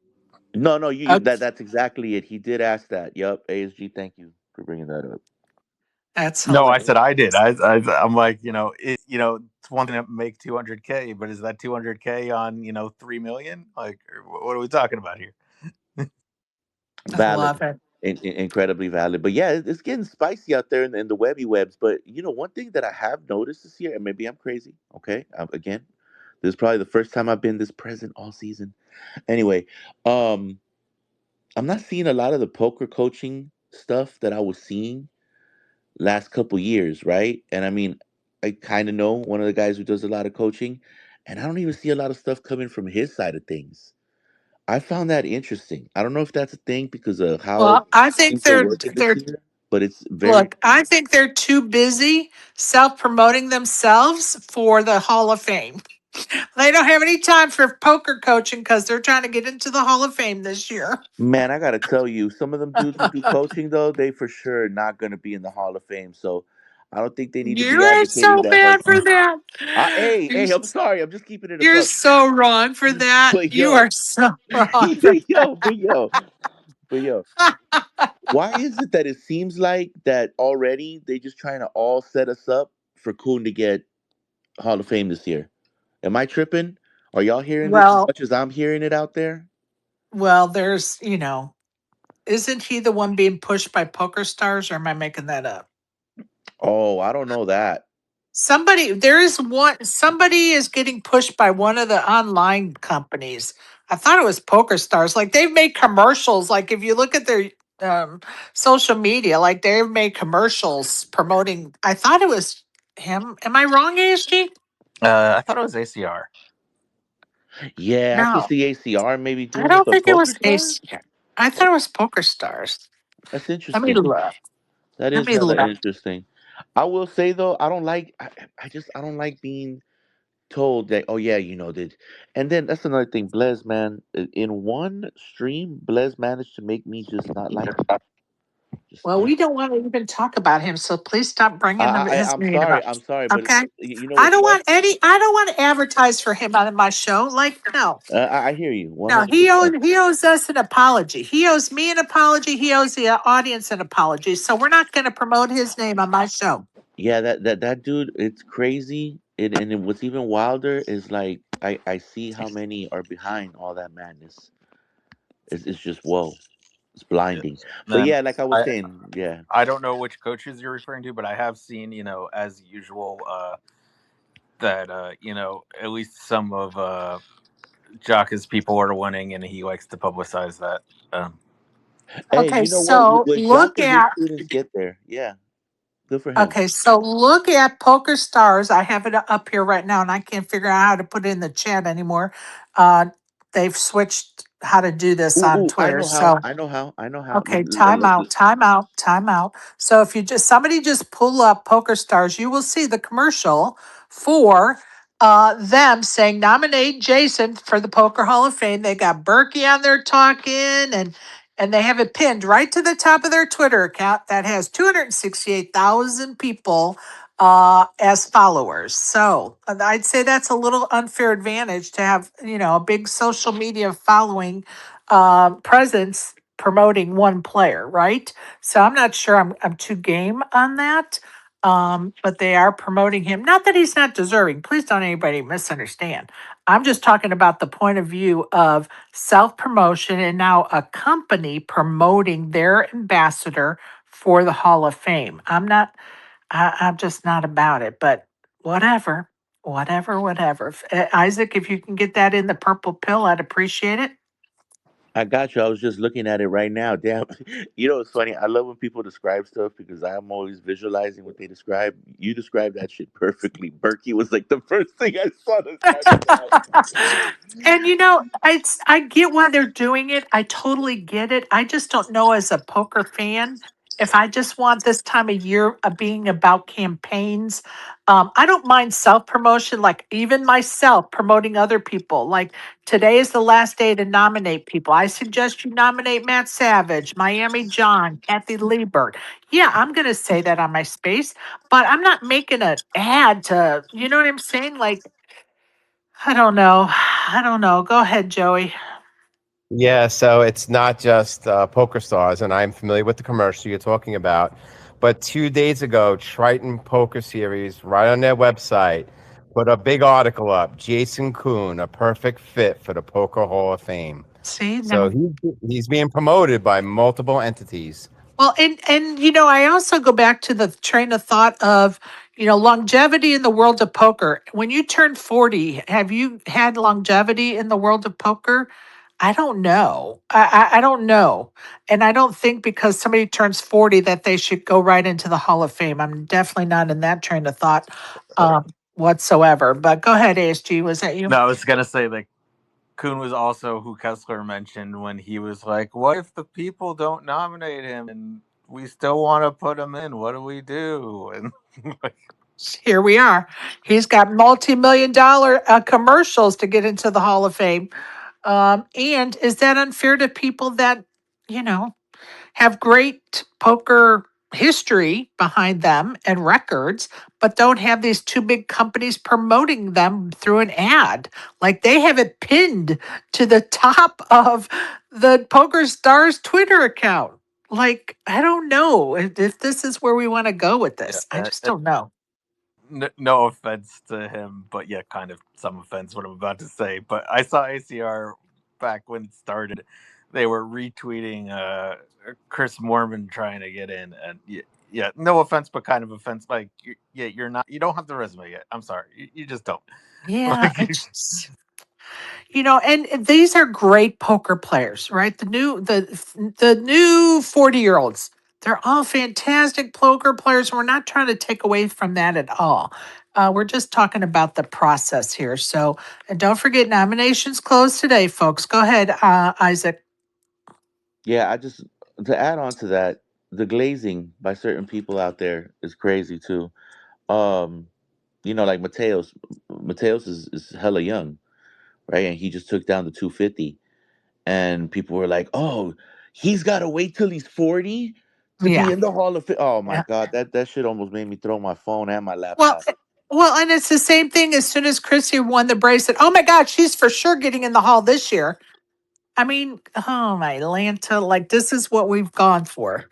And I can't help but think that the way we got Michael in last year has absolutely led us to where we are today with some of those Oh, and it'll comments. lead to worse. To be honest, that's gonna lead to worse. And even more people who shouldn't be overlooked will be overlooked because of how all of this is going right now. So hopefully somebody reins it in. Yeah, and we don't want it to take away from the reason we have the Hall of Fame, right? And we don't want it to overshadow what a great honor that is, and we want the process to be fair, and we want the process to be in place, and we want people to go by the rules of the process. And um, that's how we ensure that the right people get in and in a fair manner. So that's where I'm at with that. Joe, you got any other comments on that? Yeah, and it really just comes down to two things: standing the test of time, Yep. and let's go back to the actual criteria, right? Like there's bullet points, and if they don't want to, if they put the bullet points up, the criteria, and they don't want to follow them, then it just it dilutes everything. It really does. Yeah, I agree. I totally agree. Okay, you guys, I want to reiterate about the giveaway for the Hippodrome Casino London locations ladies poker package. The last way to get tickets to qualify for that drawing is to attend the meetup game and play at the meetup game. And you will earn 10 entries into that drawing. And we will actually be doing the drawing for that poker package at the meetup game. So I'm excited about the opportunity to give that away to one lucky lady. And that poker package consists of one €300 entry into the ladies' event on October 18th and one entry into the boot camp and supper on October the 17th. That does not include airfare or lodging. But what a great opportunity for one lucky lady. And I'm so thankful to Carrie Jane Craigie and the Hippodrome Casino in London for giving me the opportunity to give that package away to one of my listeners. Very excited about that opportunity for sure. And we had a couple ladies qualified for tickets already. So that's exciting. Tracy and Ilsa both have qualified for tickets. So very cool. Very cool indeed. We'll see who shows up at the meetup game. But yeah, I'm excited about that, y'all. All right, I'm going to go around the horn and see if anybody has anything they would like to chat about before we log off for our Saturday. I want to tell you, first of all, we took my grandbaby to the aquarium yesterday, and I don't know who had more fun, her uncle, her mom and dad, her Gigi, or her. But we had a blast. And, she's only 2. So some of the stuff was a little overwhelming, like the dolphin show when the dolphins would jump out of the water. She kind of freaked a little bit, not screaming, but she kind of hugged her mom real quick. But then she got used to them. And then she was just yelling their names and saying, hi, hi, as if they could hear her from the 50th row center. But anyway, you guys get the point. It was a lot of fun. We went on a hunt for Nemo. So all she could do is march around going, where's Nemo? Where's Nemo? Let's go find Nemo. So we decided it was easier to go into the gift shop and buy a Nemo than it was to actually try to find a Nemo because we all were getting tired. And so we went into the gift shop, and sure enough, there was a stuffed Nemo that her uncle was like, yes, I will buy it for her. I'm not sure if it's because he loves her so much or he was tired of the quest for Nemo. But anyway, she picked one up and then she was walking around with it and she saw a little beautiful little penguin and she put Nemo down and picked up the penguin and started calling it Nemo. So we had a winner and we left after that point, but it was a blast. And this Gigi is very happy. And the reason I'm saying this is I thank you guys for not being upset that it was a short space and you guys still showed up for me yesterday and I appreciate it. And tomorrow we're probably going to do something, maybe go to the zoo. So it probably won't be as short of a space tomorrow, but I'm going to try to keep it to probably an hour or so tomorrow. So I can go see my grandbaby before I leave for Vegas. So just an update. Appreciate all of you. I'm going to come around the horn and see if anybody has anything to say after we give Matt a chance to have his piece today. Hey, Matt, how are you? Hey, good evening from here and good morning to you all over there. How are you doing? You okay? Doing great. Thank you. You're doing good, buddy? I'm doing good, thanks, pal. Been doing very good. We've just finished the last few little bits of our apartment, our very, very headachy apartment, I should say. And we're just waiting for people to move in now. So we're all good to go. Very cool. That is very cool. Um, Matt works on housing units for folks, and he and his crews work really hard to to provide housing units. So kudos to you, Matt. Are you been playing any poker or studying any poker? And Matt's a new poker player. You been working on your game other than listening to Joey's lessons? Well, Joey's lessons have been an absolute inspiration, Shadi. So yeah, definitely been playing a few free rolls. I've been doing it sort of locally to the area where I live, mainly. because there's a couple of apps that you can go and it's like community stuff and all that sort of thing. So it's really good. But I'm still trying to get on the GG poker side of things. So I was wondering if anybody could lend a hand, if that's okay. Well, I'm going to tell you something. I tried to get on the GG and pay for a membership myself today so I can get into the GG lounge at the WSOP. And I myself was denied today. So I put out a tweet. I'm waiting to hear if somebody could tell me how I'm going to get into the GG lounge now that I have been denied because of the state I live in, the access to a membership. So I may be out of luck with that GG lounge, but go ahead, Isaac. I don't think you are. I know your homestead is your home. Did you try to buy it while still in Georgia? Yes. You did, right? Okay, so I think if you could probably VPN it, or the moment you land in Vegas, you could buy it, and you probably have no issue. Which means I'll get to use my $50 membership for the 1 week I'm in Vegas. And that part is, yeah. These individual state things and the restrictions on sites, like I can't believe Club GG is restricted. That's crazy. But think about this. In my state, I could play WPT Gold and make money only 9 days out of 30. So if I decide to 9 go and play, days? yes, Oh my God. 9 days out of Crazy. 30 a month, I can go on there and try to make money. That's insane. Yeah. It's So getting more dumb by the minute. Honestly, it's getting more dumb by the I minute. think I think it's one of those things. They're just trying to hold on, right, and have some kind of we don't do that here, and it's going to change. Can you It's explain to inevitable. Matt what a VPN is, please? It is a virtual proxy network. It basically takes your IP address and lets you use an IP address in another country for whatever reason, whether it's because of privacy or trying to get on certain poker sites. But basically, what it does is it masks where you actually are located and gives you a proxy, basically another location for you to use as yours. Matt, do you have any questions about that? That is just perfect. That's actually answered the question. Sorry, I had something in my mouth and I didn't want to into. I'm gonna give you a quick one, Matt. If you want to try something that might work really easily, get Brave, Brave browser. When this space is over, when you get a chance, download the Brave browser. Really cool thing about Brave is they already put a lot of blockers on stuff, but they also have a proprietary VPN that is very good, and I'm hearing that it's actually quite cheap. So that might be a very good option because for the most part, you're going to see a lot of products out there like Nord or I don't know who's the most dominant VPN this year, but it's always changing. But they're everywhere. So pick one that's really good. You might want to Google what's the best VPN if you're living where you are, and then you can go from there. Nice one, thank you, Isaac. I appreciate that. My pleasure, my guy.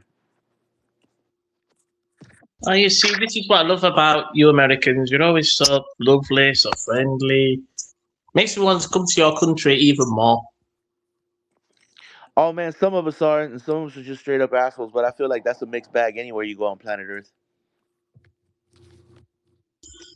After some of the people that we've had, it's sometimes I think I'm on a different planet. To be quite honest. Ah, yes, our little bubble is quite nice, isn't it? That's right. I love it, and it's always a pleasure talking to you, to SG, to Barry, to Joey, and everybody as well. It's just always a pleasure. Appreciate you, man. You as well. We love having you around, Matt. Love having you around. And, you've been a faithful listener for us for sure. And appreciate that. Welcome, Barry. What you got for us? Good morning. Speaking of straight up assholes, I figured I'd come up and I'd ask a few questions. Stop yourself. I fell asleep, so I have to listen back. I know you had to speak about Fat Deeb finishing second. I mean, I don't, it sucks, but congratulations to him. Second is still great. Absolutely. But Absolutely. It's disappointing. The guy finished, that's his his second place finish. We can all understand his frustration. And yeah, guess what? You still finished second for how much money? Like, come on.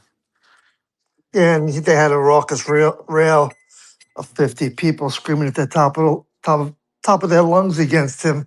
I'm sure that didn't feel good the whole time. So it is what it is. Did you guys talk about the shuffle machine fiasco? Oh, go ahead. Bring it up, buddy. Oh, and I was also wondering if you touched on Splash Sports trying to take over the Circa Survivor. No, we haven't, but let's talk about that shuffler, shall we?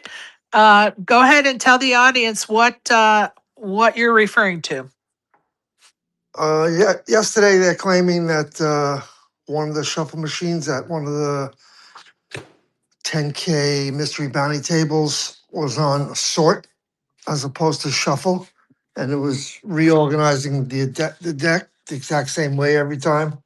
And the dealer and players complained when the flop was the same, like 2 out of 3 hands, and the first and the third hand they were exactly the same, and everyone claimed that they mucked the same hand, and the hand in the middle was off by 1 card, meaning when the dealer cut, they didn't grab it exactly in the same place, so it pushed everything back 1 card. And they So swapped out that shuffle machine after the players complained. So yeah, pay attention, people. Pay attention. Those shuffle machines aren't as innocent as you think they are, people. You got to be paying attention at all times for sure. Um, yeah. I mean, when I was in Vegas, was it at Christmas or I think it was it last summer? Um, we had a card, two of the same cards. We had played several hands before the shuffle machine either was notifying the dealer or before the dealer recognized that the shuffle machine was trying to notify him that there was a problem. But we had two of the same cards in that deck. And he took it out and he was like, "Oh, we've got two of this card in here." And I was like, "Wait, what are you going to do about it?" He's like, "Oh, I'll just stick it over here." Never called the floor. And then he started dealing the cards out. I was like, "Wait a minute. Don't you think you need to sort that deck out to make sure that you have all the correct cards in the deck and the right amount of cards in the deck?" "No, we're good." No, no, no, no. We are not good, buddy. I played a tournament at the Orleans, and I guess during cash something happened. So we played, I think, 3 full levels before somebody noticed there was a card on the floor. Unbelievable. Unbelievable. Yeah, and those, shufflers are counting the cards. So there's no reason for there to be a short a card or Yeah, have an extra this was card. hand shovel in my Yeah. circumstance. Yeah, I'm just saying though in general, there should be no reason that there's an extra card or less a card in the shuffle machines because they're counting. The shuffle machine counts the cards, identifies the cards, knows what order the cards are in, knows what order the cards are going out in. Like, hello? You want to talk to us about the Circa thing? Tell us about it, Barry. yeah. Well, do you ever think that when will enough be enough and they'll stop using the machines altogether? I mean, you remember the LA Yeah. home game cheating scandal?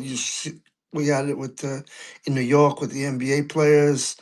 Obviously, Hustler Jack Four was always a controversy about the machine. Well, and don't Do you forget think? they stopped even using that one model because people could link into them, right? Right. Yeah. So, And now they have these advanced card yeah, readers where even if they shuffle the card, they could scan the deck and know the order. So do you think enough will be enough without the shuffle machines, and they'll be a thing of the past?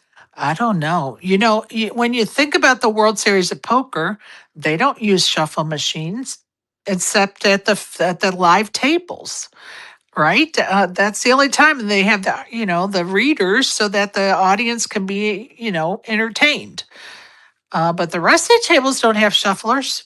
Well, I guess they Yeah, did. but I think those readers are in the felt itself that you have to put the cards over a certain They area, are. and and it's reading through the table. It has nothing to do with the shuffle machine. Right. But what I'm saying is for the speed of the live feed table, they're going to use those shuffle machines. And they did Yes. use for that 10K because I guess there was few enough tables that they were able to use, because like this wasn't at a televised table that this happened in with Dario or whatever. It was one of the side tables of the 10K, because the 10K I guess when they have few enough tables, they're able to use the shuffle machines, because the issue with using the shuffle machines typically is that not all tables have them. Right. Right. So the ones with shuffle machines go faster. You get more hands per hour, and then you could say one or the other has an advantage by having being able to shuffle quicker. I tell you what, I don't know what all the answers are, and I never will claim to be, but it is definitely food for thought, and it's good Oh, and conversations now to there's have. apparently due to this, I think I saw somebody who's a dealer say they've been told now to after they take it from the shuffle machine to do one riffling before they cut the deck. Oh, interesting. Go ahead, Matt.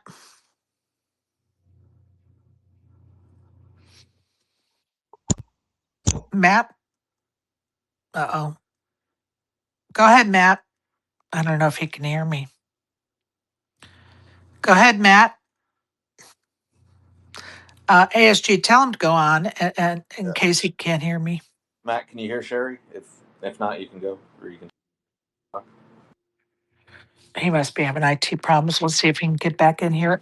Barry, do you want to go ahead and touch on the circuit thing? So last year, as you remember, we were all involved in a community effort to have 5 entries in this NFL Survivor contest, and for the most part, we had a good time. We did And have a good now, time. Polymarket partnered with Splash Sports. They were around last year doing smaller contests. They were offering a 21 million guarantee for the same type of contest, a little different, but the same type of contest that you could play anywhere on your phone in any Oh, state. You wow. don't have to. The difference between Circa, you have to fly to Vegas. You have to enter in person. Someone must be in Vegas or on the Circa app, which is only like in 4 states, to put in your Your picks. proxy? So you have to hire a proxy, more expense. So now you could just go online, put in your picks, join. You don't have to worry about all the added expenses. They do take Circa doesn't take a rake. They do, which people were arguing that airfare, hotel, travel, proxy, that's the rake in itself. So Right. it's it's better this way. So we'll see. We'll see how it turns out. They make the guarantee. Well, if anybody is interested, my son and a friend of his, my 2 sons and a friend of him and I are doing a circa thing. Um, if anybody's interested, but I know Barry, you probably do it again, won't you? I don't know. We'll talk about it. We'll see who wants to get involved. Okay. All right. Yeah, we were just trying to, the guys are, anyway, they're like, let's just say that money's not an issue for them. So they were like, well, why don't we just do 5? I'm like, no, no, no. I'm not doing 5 teams and 5 of us. No, I'm not about that life. I have other things I want to spend my money on, like my grandbaby. But anyway, it is a lot of fun. So I definitely want to be involved with the Circa Survivor thing because it is just a lot of fun to sweat. Listen, Team Spacers, we slid down to 354th place, but Yoon, Kuhn, and Yaki are still in it tournaments today. So we have 3 horses still in it today that can get us some good points. So hopefully they will bring us up to the top 100. Go ahead, Isaac. So if Kuhn gets in the Hall of Fame, does that help with our fantasy team? No bonus points for the Hall of Fame. Sorry, Isaac, but good try. Oh God. Uh Joey, what are you playing today, buddy? I am playing a Greece-themed charity poker event at a Oh, local you did pub say that. to Yep. support Yep. autism. Yep. Yes. So I can't wait. I love that. Absolutely love that. For those that are listening, I put the link for the Poker Gives Feed the Homeless program that we're raising money for. The link is in the chat. So please find your way there to make a donation. $10 donation will get you one ticket. A $25 donation will get you 5 tickets into the drawing for that one of a kind autographed quilt. Next Saturday is a live drawing from the WSOP. We'll give it away next Saturday, folks. So get your name in that barrel, as they say. All right, round the horn, and we are going to close it down, folks. So, Joey, you go first because you are trying to get ready to go play poker at some point. Okay, all I have to say is that here in Southern Nevada, there are 3,500 emergency room visits related to dehydration. And every single day, 3 times a day, ambulances are here at Paris or Horseshoe. So hydrate, people. If you're in Vegas, please hydrate. Yeah, drink a Gatorade even every couple of days. That'll help you. Water, of course, liquid, whatever you like to drink. Just, yeah. Joey's giving you some great pointers there. Thanks, Joey, for sure. Isaac, what you got? Nothing. I'll probably have some another Neon episode.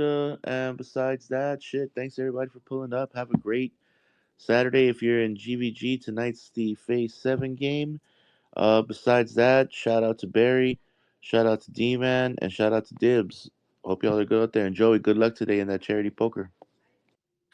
We can't leave ACP out. Shout out to you too, ACP. I can't see ACP.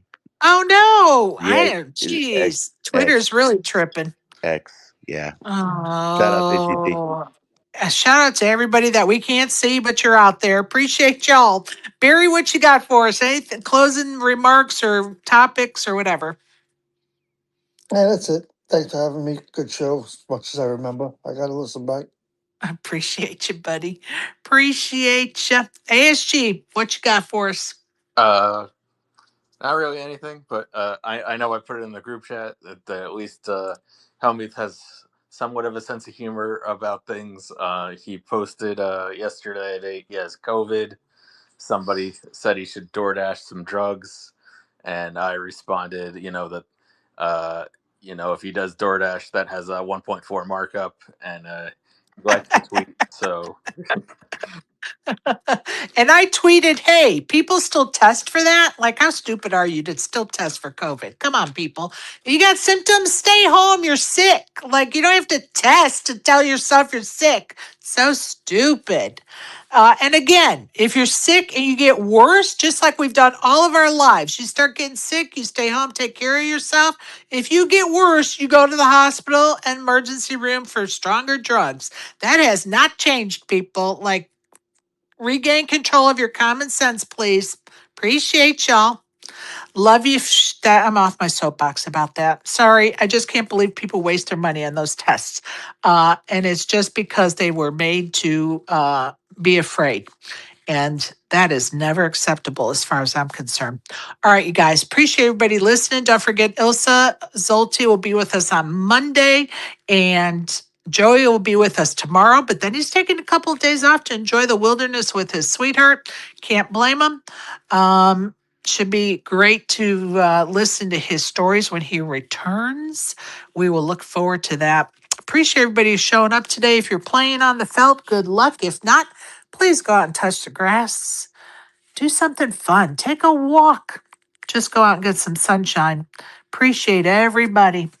Have a good day, everybody. You get a chip, and you get a chip, and you get a chip, and Isaac, you get a chip.